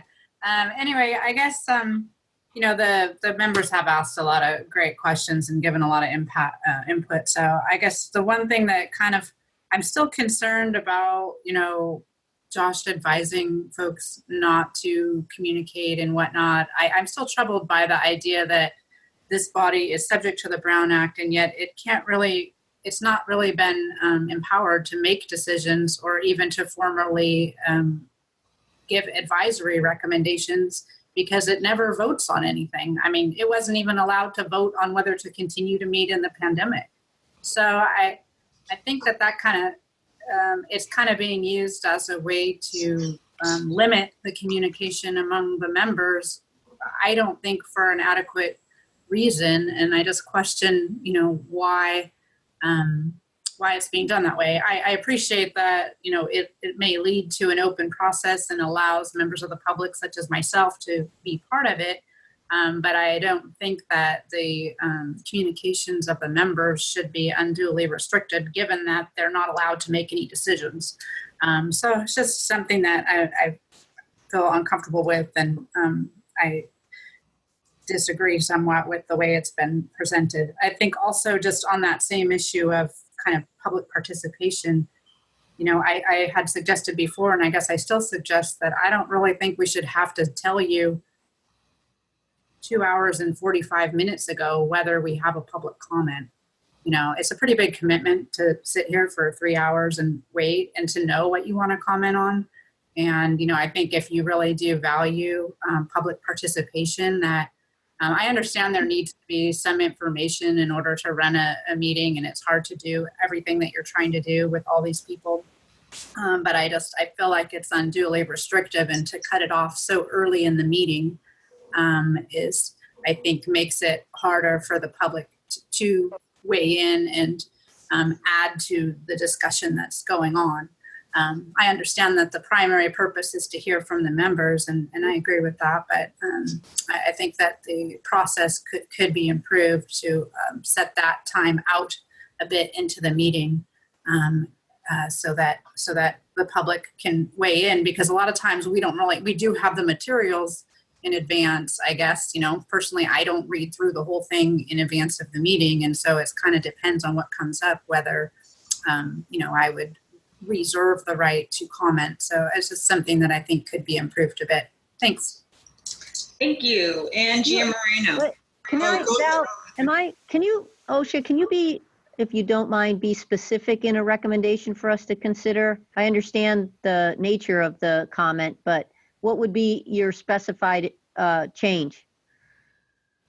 I don't know, maybe like an hour in, or I guess if the purpose is to understand like kind of how much to gauge the level of public comments, you could try to have the meeting go for the right amount of time, which kind of we've never been able to do, honestly, right? Or sitting here at 6 o'clock and you're not done with the agenda, which I'm not blaming you. So I guess just, farther in, because when we're in an in-person meeting, we're allowed to kind of, as the meeting progresses, we can, ask to make a comment. And I guess, I think one thing is, the body, you guys could limit the amount of time. So if it started to get unwieldy, you could say, hey, from now on, it's only a minute, or, you know what I mean? There's some flexibility. So, I could brainstorm with Josh further on it. I don't know. It's kind of a brave new world in terms of these online meetings. So I think we're all kind of just trying to figure out how to do a good job. Well, I don't mind you and Josh reaching out. Okay. One thing to keep in mind too is that email is available to everybody to put their comments in, and it will certainly be considered. Go ahead, Valerie, I think one more. Sure, one more. Gia Moreno. Hi, I would like to speak about I have concerns about the area, the new road, the hauling road that's going to be going through the back of Hood. This is just something that we recently learned about. And I don't know if any consideration has been taken into the fact that homes will have to be removed, property will have to be removed. Where that road is supposed to go is the SMUD facility there. That's our main access to electricity for the whole entire town. Like, how's that going to work? If that's removed, what accommodations for the town will be made? This is something that hasn't been talked about with the people in the town. I don't know if there's like an environmental impact report that's been done. I'm just super concerned that Hood has been completely disregarded in this whole process, even though a majority of everything, we have 2 intakes on either side of us. We were supposed to be, Hood Franklin was going to be the main hauling route for a long time. It's a community full of low income, elderly and marginalized people, and that we weren't even on the original maps. It just seems like the more that comes out, the more it shows that this town is not even regarded as being there. And that's highly concerning for me, because literally both sides of my entire family live in that town. And now we're talking about taking materials from Lambert Road all the way up through Hood for 2 of the intakes. And I don't know what's going to happen to the one, and I always get the number when our material is going to come that way and what the traffic is. And I know that it says that there's going to be a park and ride, and it's only going to be worker traffic going through there. But how many workers are there? How many cars are going to be going through there? How many trucks are going to be going through there? And this is something that hasn't been discussed with us. It is there are a lot of people that walk and do things through their children, elderly people, like I said, and it just seems like it's being completely disregarded, our way of life and the fact that we actually live there. Thank you, Gia. I appreciate the comment. It sounds like we need to clarify that that DWR is going through a SECRA process. And Carrie, if you're on, you want to give your 1 or 2 sentence understanding of the SECRA process for her? Sure. We have started the SECRA process, but we are still at the beginning phases. So you asked if an EIR has been prepared, and we've just started. So we released a notice of preparation in January. We had about 3 months of scoping, and we're working now to compile and publish those scoping comments. From there, we will be working to develop a draft EIR to fully assess the environmental impacts, and those types of impacts you discussed will be included. All right. But thank you for your comments. Please stay tuned and stay plugged into the process. We need a lot of voices involved, and it sounds like you're very passionate about the hood community. So please do stay involved. All right, Chair Palmer. Yeah, so now we're going on to item 6, and we're going on to future agenda items. I believe for 6A, Nazli Parvizi was going to provide an update of the virtual alignment tours and site tours. Yep. Hi, everyone. Hope all is well. The virtual tour will be done in about 2 weeks. I was hoping to have it done a little bit sooner, but actually, because of all the changes we made, because of the back and forths from the last 2 meetings, we have to now reflect the new sites on the tour.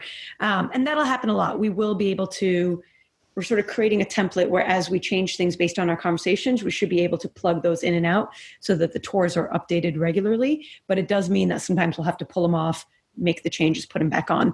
But the point is that in about 2 weeks, depending on how we run up against the holiday, there'll be a virtual tour up on the site. And then in terms of the other tour that SEC members had asked for, it was a tour of the T-Screen factory. I emailed everyone on the SEC, and this is for SEC members only. But just to repeat, we are holding the date of Thursday, July 16th for a possible tour. If folks can get back to me on the SEC, whether or not they're interested and can make the morning. I don't have the hours finalized yet, but it'll be some point in the morning. And if many people want to do it and we run into Brown Act issues, then we will find a second date for folks. I'll also send out our sort of protocols because we obviously, that tour will be in person. It'll be outdoors. The folks who run the T-Screen manufacturers are sort of being very kind about stopping work, making sure we're all safe, both from entering a factory, but also obviously with COVID requirements. So that is that. And then I think the other thing I want to bring up, let me know if that's a 6B. I'll bring up the report out in the next item. I think we're at 6B is the proposed meeting topics for July 22nd. Okay. Okay, so I think Catherine, you're going to go over that. Yep. So Carrie is hoping to do an update on the scoping process. As she said earlier, they were looking to have a draft report out in July. So she'll do an update on the results of that. And then we want to talk about some of the work that we've done on how to rehabilitate construction impacted land, returning it back to original land use designations, go through that information, show the final temporary and permanent boundaries for sites. We've given you some map books with yellow boundaries, and we've spent a lot of time, there's been a lot of comments on trying to reduce the amount of particularly ag land that we're affecting. So we've combed through all of the sites and have looked for ways to shrink the amount of space that we need. And I think also, as you saw in Graham's presentation, the amount of material that we have to haul in between these sites to build the pads around some of these shafts. We've spent a lot of time looking for ways to shrink that, and hopefully you'll see some of that reflected in the boundary work there. And we'll come back to you in the future with our final calculations on soil movement too, as we look to refine that. And then Phil and his team have been doing a lot of work on trying to reduce footprint and reduce some of the noise impacts in particular around the pile driving in the river around construction. So they've got some updates there to run through with you all as well. So that's the current draft agenda for the next meeting. And also, just one last note, we hope to have an updated map book to you ahead of this meeting that has these final yellow red boundaries on it, and the updated locations that you saw in the presentation today. So we'll be producing a new map book. And because we've shifted and also reduced the size of most of the sites, we think it's best to just produce a new booklet rather than having you replace individual pages, because there's quite a few that we've changed. So that'll be coming out before this next meeting. Awesome. Anna, I see you have your hand up. Do you have a question regarding the future items? I actually had a question about the tours. So would that be something where we like drive ourselves to the location? We're not like riding in a bus together, right? No, and for the virtual tour is just that it is a virtual tour. Oh, I'm sorry. Never mind. But with the map books and the audio from the tour, you could actually do your own self-guided tour. The point was to make it work either way. And then the T-screens, I should note, everyone will be responsible for getting themselves over to the factory if you'd like to join. Okay, that was the one I was talking about. Okay, thank you. Yep, of course. All right, we have two more quick questions. David and Barbara. David Glosky. Yeah, this goes back to the other question. Is it possible to get on the agenda a report back from the people that are communicating with the DCA board, just to get feedback on what was presented and what, their conversations went like? David's asking for a report on the report. We toyed with that earlier, which is why I'm teasing. Well, it seems like, there's a committee that gives a report, but we don't really know what goes into the report. So it's a report on the report for sure, but it's not like we haven't really seen it beforehand. I mean, I can send everyone, when the video comes out of the board, I can send everyone the video, just because, again, the report of the report seems, folks, I've asked folks to speak for 5 to 7 minutes, and most people speak for 16, 17 minutes. So I don't want to sort of spend 45 minutes of our meeting talking about what they reported out, when I could send you a recording of what they said. And the board meeting. One of the things that I would like to hear is what our members are taking away from the meeting, which isn't coming out in anything. The board meeting minutes, I draft them a few weeks after the board meeting. So once I get those finalized, I can send them to whoever wants them, and it says exactly what each person spoke. Kind of paraphrase, but pretty much everything they said. David, do you mean more that you want to sort of get the opinion of the SEC members of the actual board meeting if they're attending it? That's an important part of. Were they listened to? Did they feel like they were getting anything out of it? Like, what I would like to hear back in that regard. And I do think we One do thing have. I just want to mention is, I'm sorry, Josh, go right ahead. Yeah, I was going to say we have a little flexibility with 6C about the next report out, and if if Chair Palmer was willing, I think we could have a brief discussion about that. I think that would help future participants in the report out frame what they thought worked well, what didn't work well, and might help that discussion. That's just. I think you got a good point, Josh. There, I'm suggesting then, in listening to this, that maybe during this 6C we hear like, okay, what worked during the for the folks who already gave, and then who's going to be the next vote. So that might be useful. But one of the things that I was going to suggest is, and this is up to the people who are presenting of the SEC, but if they would provide a their own written report or their own thing that they wanted to say, and then maybe a follow-up, and I know that would be kind of putting it on them a little bit, but then they'd be much more apt to have their true views represented without feeling that there's been any skewing on anybody else's part. Just a suggestion. Anyway, okay, so at this point, I think, and this is dealing with that. Yes, go ahead. Sarah. We have a couple questions, just real quick. And Barbara's next. I just wanted to just give you all a little announcement, because I think a lot of you may find this interesting or compelling. We're running a webinar tomorrow starting at 11 in the morning Originally, it was going to be an hour-and-a-half webinar. We're now doing it for 2 weeks on the same topic because what we're providing is so rich and dense, and we needed to give time to people. We're covering, with help from Melissa, but we're really covering a lot of history of the tribes in the Delta and communities of color and what is their relationship to the Delta and how they built the Delta. And a lot of the research is primary sources, and it's a history and a story that's never been told. So I just encourage people, if you can't sign up for the Zoom event, you can find it on Twitter or Facebook, our website. We will put it back up because we do put all of our webinars back up as video for people to listen to. I just think it would be really good for people to hear. I think there's a really rich history and a really rich story there that hasn't been told.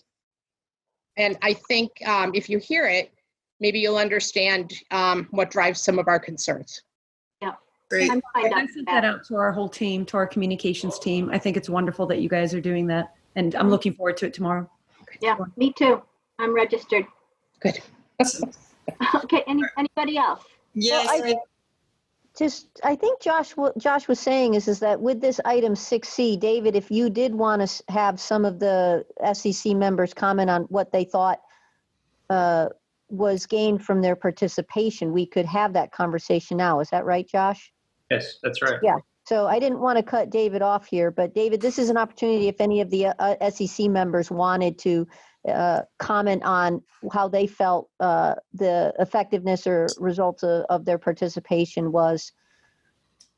Okay, but I think we're still on 6B, aren't we? Nope. We're not. 6C is on the screen here. Okay. We hadn't quite shifted over there. I thought we were still public comment. I thought we were beyond that. Okay, then getting on to 6C, we're going to do identify members who are going to be July's representatives to the DCA board, and we're going to hear from those who have presented already and get some of their impact in terms of what they think maybe went well, what didn't go well. And you want to handle that, Valerie? Sure. And Cece and Anna, I do see you. So let's kind of start rolling into this discussion. Then we can go back to the other questions as well, if you'd like. We're going to do two things. Have a little report out from the three members who spoke. And then we are going to, and I think we're going to, instead of going into too much detail about what you said, because in fact, most of the comments were between 15 and 17 minutes long, kind of speak to the process and maybe how it can be improved. If in fact, if I know one of the questions was, did you feel heard? And then, we're going to need to have some volunteers for the next meeting. So, let's see, our three members, Nasli, were Anna and Sean and Mr. Gilbert. Okay, so that's right, Gil. So Sean, you went first. You want to go first here? Okay. I actually kept well within the time limit. You did, actually.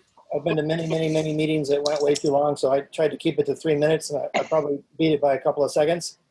I basically introduced myself. I brought up just some sort of general history concerns about COVID and the Black Lives Matter and what that kind of means in the process we're doing and the need for inclusiveness. And then I brought up a couple of different examples of environmental comments. And one of them had to do with some of the haul roads up the northern part of Stone Lakes, and then the other one had to deal with moving that shaft to the north of Peltier Road for the rack track. Okay. And in terms of how did I feel it went, I can't really say. There weren't really any questions. Did I think people were listening? I couldn't really tell with a video format. In person, you can kind of get an understanding by looking at people's body language, but I wasn't able to do that on a video format, so I don't really know, but I don't feel it was a waste of time. Good. All right, Anna, you were second. You want to go second here? Okay, thank you. So I probably went way over the time limit. I actually talked a lot about the community and the aspects of our community that will be forever lost as a result of this project, regardless of how well it's planned. Talked a lot about, the relationship with the farmers and the land and the communities out here and how unique and wonderful and special they are, and really tried to highlight all of the things that we are going to lose and how detrimental this project really is to our community. Did I feel heard? Well, after we all spoke, and I realized that this was pre-planned in the agenda already, but immediately after our presentation, they did a presentation on consultants about intakes, and they were all people who were from outside the Delta, including someone from PG&E. So I kind of gauged the body language based upon the folks that were on the screen. And I realized that I typically say things that the DCA folks don't agree with or see my perspective, because if they did, they couldn't possibly build or try to build this project in this beautiful community. So no, I didn't really feel heard. I don't think it's a waste of time, though, because I think if you continue to march forward and tell the truth and lead with love, I think eventually good does overcome bad and or evil. And I think that it's, it's my job. It's my duty to continue to tell the truth about what really will be lost in these communities and what will be forsaken. And if nothing else, if it is forsaken, at least I will go down knowing that I stayed on the side of right.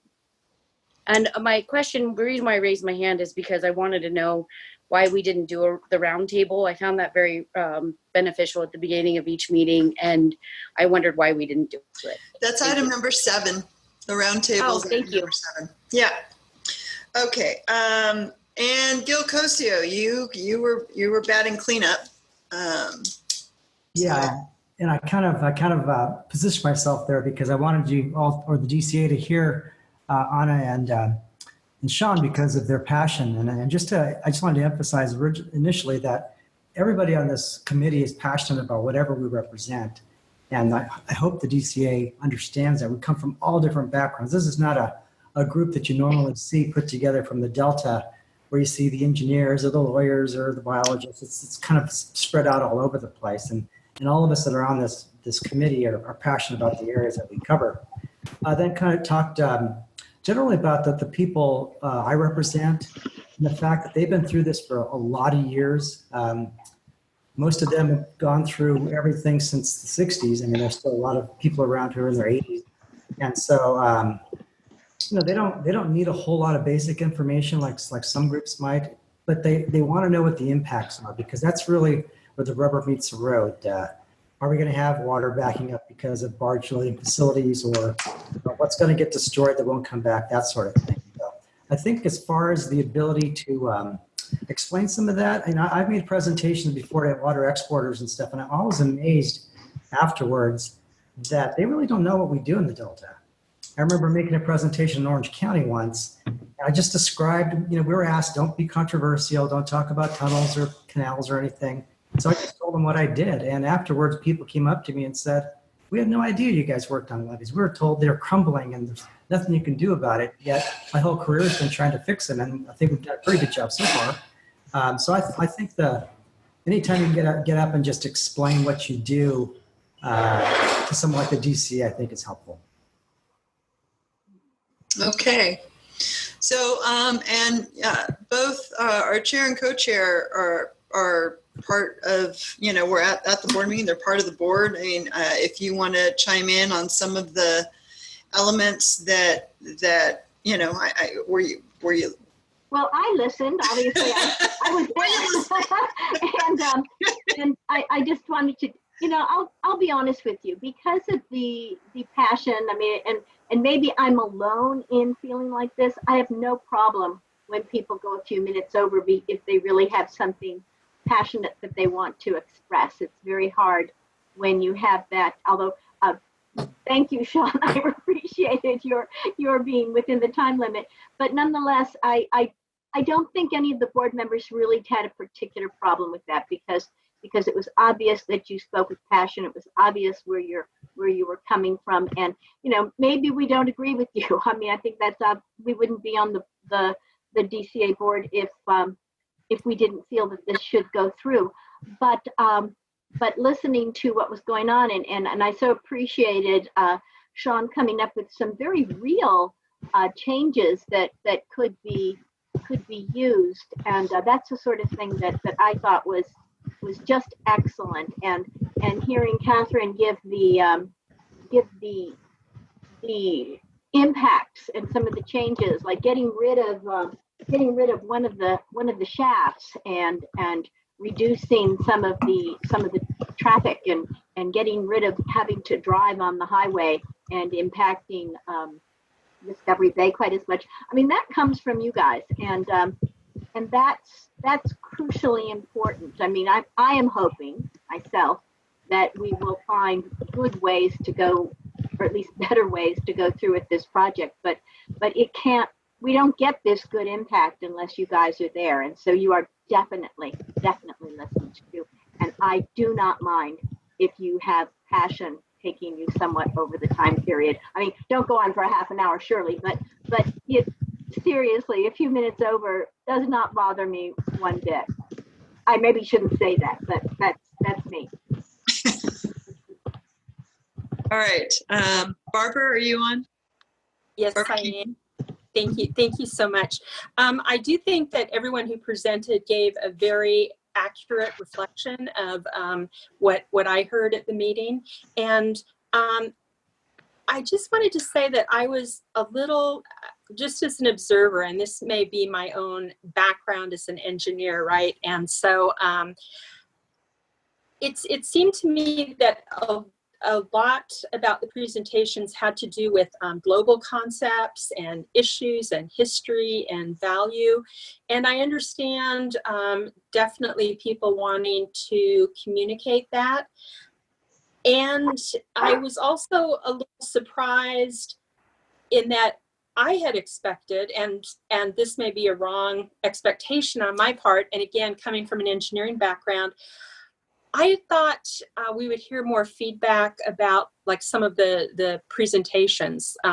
Like, did people think that it was useful having the information regarding the traffic analysis? I thought we might hear about where there was an interest or efforts had been made in terms of providing input to the project that was helping to shape the project.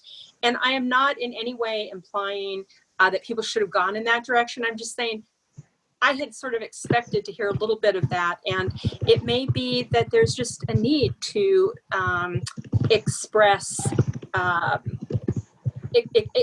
these kind of big picture concepts in a way that's value driven. And that was kind of the sense that I was getting from the presenters. They were coming from that space of, here's our values, here's our concerns, and here's our history as a community, which is valuable. Absolutely. It just was slightly different than what my preconceptions were. So that's it. All right. So all of that pulled together in terms of what was done and some thoughts about what can be done. And in fact, consistently what we've, I think, heard from the team and from the board is, you know, when we were talking about a time limit, there really wasn't a time limit, just kind of some guidance. And again, people took time to make sure that they were expressing themselves. So please don't take that in any other way other than it was time to express yourself.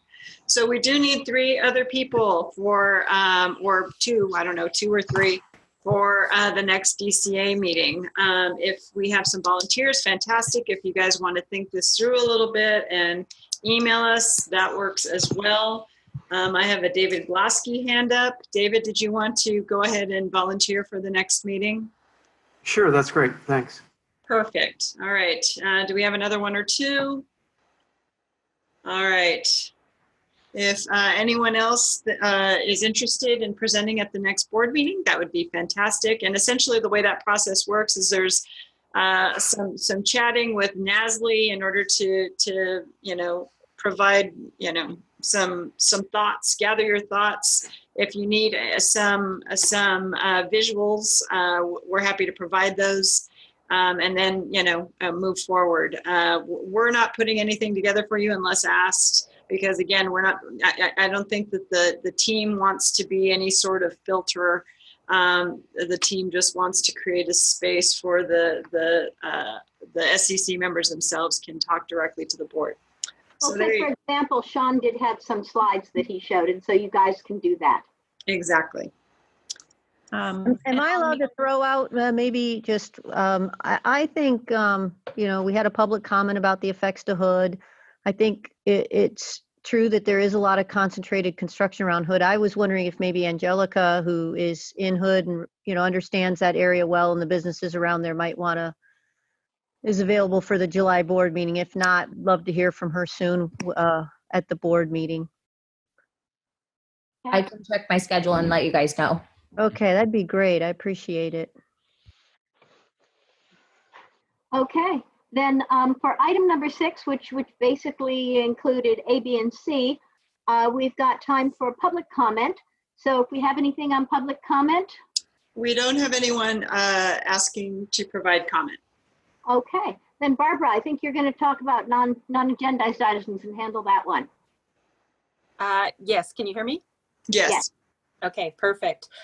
So this is item 7, non-agendized SEC questions or comments. And as we know, now's the time for SEC members to provide information to us on items that aren't part of the agenda. This is consistent with sort of our roundtable approach. So I'm going to ask Val if you can facilitate this discussion with the SEC members. Absolutely. All right, we have some hands up. Douglas Shia, are you, go ahead and unmute yourself and we'll move forward. Oh yeah, I would just like to take the opportunity to share with SEC members and especially David, because he was asking what is the take for the SEC members. So I have compiled 2 reports since the lockdown, and the link to my report is posted on the Delta Concern, Delta News book, and also the Facebook page of the Rotary Club of Warner Grove and the Locke Foundation. So the report that I compile is there, and I welcome anybody to go into it and to see it. Yeah. Thank you. What is that link again, Douglas? The link is basically it's stored on the Locke Foundation website. So I put the link on the Facebook pages of Delta Concern, Delta News, and the Rotary Club of Warner Grove, and you go to those Facebook and you can see the link. And I can send it to everybody. I can get it from Douglas or from the sites and send it out. All right. Thank you so much, Douglas. All right, we have Anna and we have Cece. Anna. Okay, so I think that somehow, some way, it just in the past couple of days, I've gotten a lot of public feedback from Hood. And I think that there's a huge body of people there who feel like they are woefully uninformed about this project. They really need much more individualized information because of the deep impact to that community. They're going to be impacted both from the north and the south.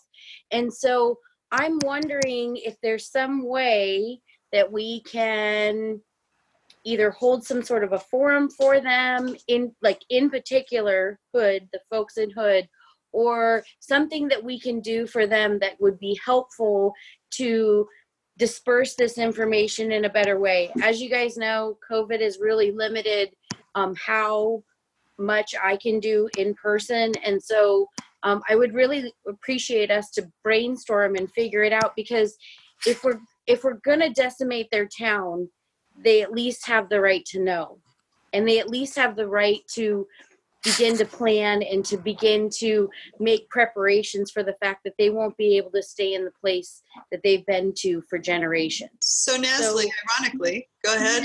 And I think Gia's comment kind of struck the same chord with us. Angelica, could we work with you? And then Anna, if you're hearing from folks that you know in Hood, but Angelica represents small businesses and she's a resident of Hood. She's actually not a resident of Hood, and she's already left the meeting. So I'll be happy to take some. Oh yeah, sorry, the businesses in Hood. Yeah. But I'd be happy to. We thought the same thing, especially after Gia spoke. If there's some folks you know, I'd like to work with you. I'd like to work with Angelica, and we'd be happy to put together sort of an update with some of the key things that affect Hood, especially around the intakes, obviously. I think that's the main discussion. And do it in a similar kind of format, like, do a webinar, whatever works. It does not have to be in person. But yeah, I think that's a great idea. Was thinking the same thing. I think it would be at least the most humane thing that we could do. Thank you very much. Sure.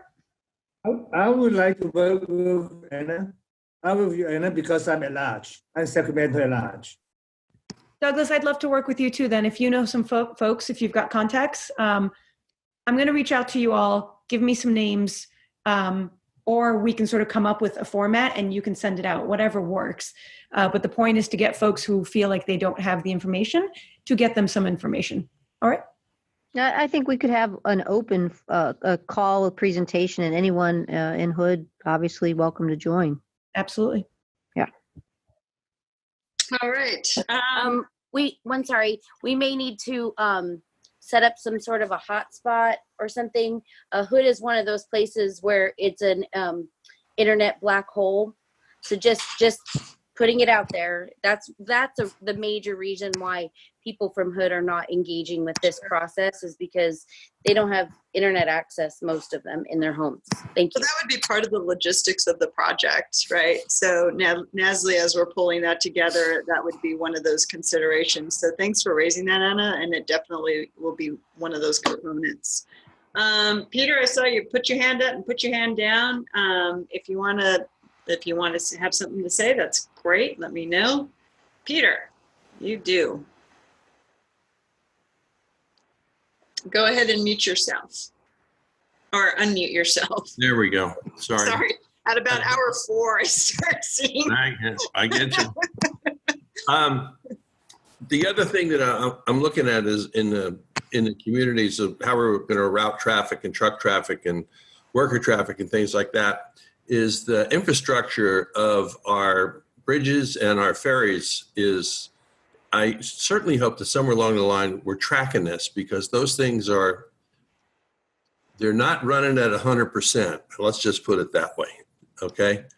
And we've had big construction, repair on the major arteries down there. And most of them are, they're 1-lane roads. And it's just, we need to look at that. We really should.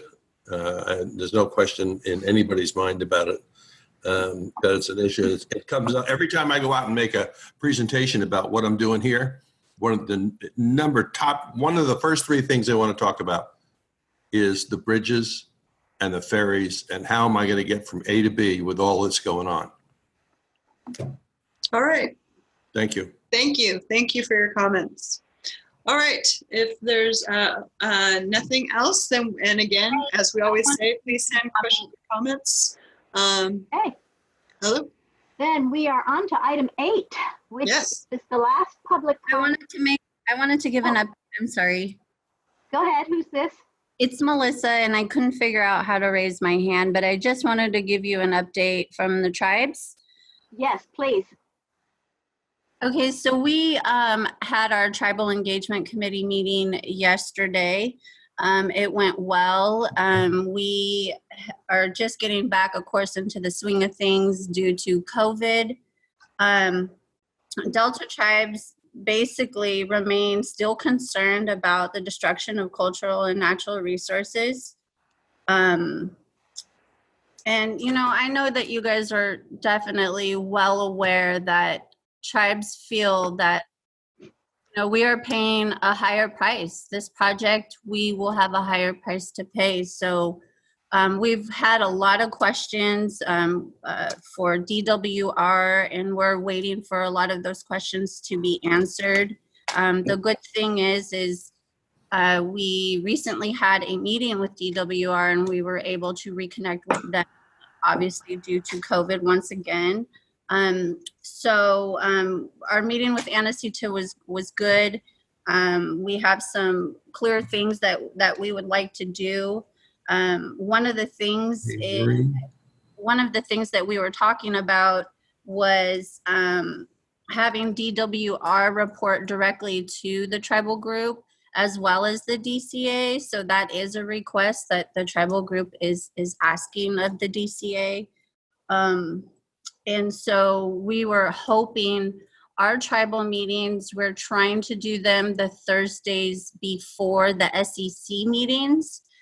So I just want to throw that out there. Maybe you guys can mess with that date, and hopefully we can get you guys at one of our meetings, or do a meeting where it's just tribes and you guys. And the reason really for that is a lot of the materials, it's been hard to get them. They're hard to print. And mostly a lot of the engineering aspects, obviously we're not experts on it. And I just think that, you know, the DCA would do a much better job explaining a lot of that. So hopefully you guys will be able to do that. Melissa, I'm hoping you'll be flexible on the date, because that Thursday is usually our DCA board meeting, but I'd love to work with you to figure out a date. And obviously we just heard about the request for materials. We've been saying for months, we're more than happy to get materials or come out. So I'm super excited to have this conversation with you and figure out what we might be able to do.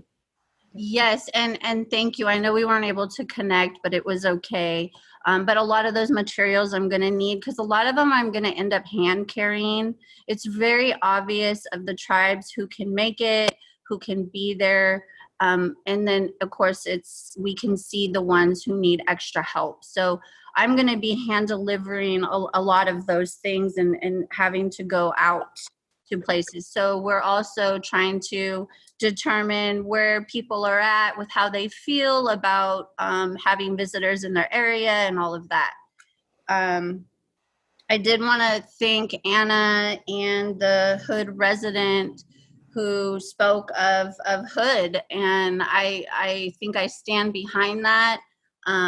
Obviously, you know, the intakes are right on villages, and so I just wanted to thank them for that comment, because I think it's true and valid. And I can't speak for Mr. Tarango, but I think that he would definitely agree with me also on that. And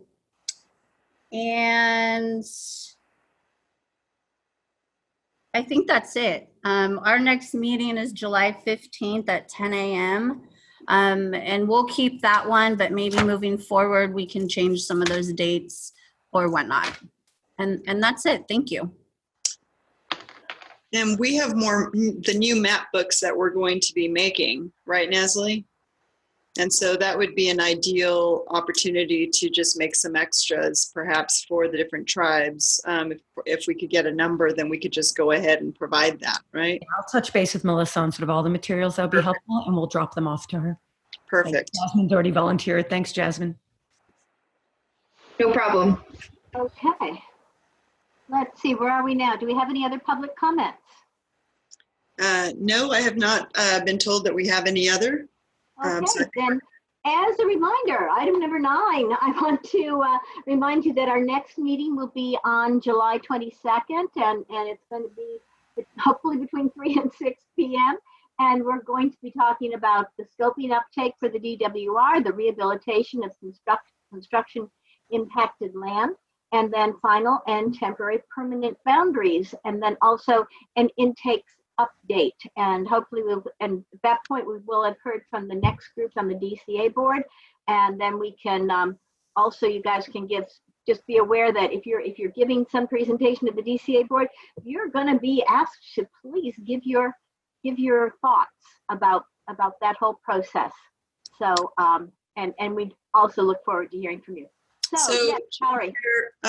We do have two hands up. So both Cece and Anna would like to say something here at the end. Okay, go ahead, ladies. Cece? I just want to ask if I could get a hard copy of the meeting materials. I can't print stuff out, and it's hard for me to go online and get those. Could you send me, as you did in the past, send me hard copies, please? Yep. And in general, if folks need these things, just email me and I will happily do it. But just, it's a nice reminder. Cece, I'll remember. But okay, thanks. All right, Nana. Anna? You're muted, Anna. You're muted. Oh, there we go. It won't unmute.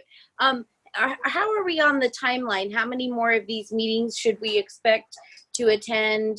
Is there a end date that's been chosen? I just want to make sure that I keep my schedule open to continue to do this. Thank you. We've budgeted these through the next fiscal year, so we have we're scheduled through the end of June of next year. I think there will come a time when we can scale these back to 2 hours, so certainly not. That would be good. 4. I wasn't expecting as much comment on the dirt today, but good discussion. Yeah, my dog wants to go for a hike now. Catherine, you know that tunnel muck makes me anxious. We'll try not to ever talk about it again. Okay, so ladies and gentlemen, thank you so much for sticking with this. I know this has been quite a process for everybody, but all your comments are so valuable, and the fact that you attended is so valuable. And yeah, and thank you to the staff, which is amazing, keeping us all updated and keeping things running smoothly. So thank you very, very much. Other than that, we are adjourned. stay safe, everyone. Take care. Thanks. Thank you. Great meeting.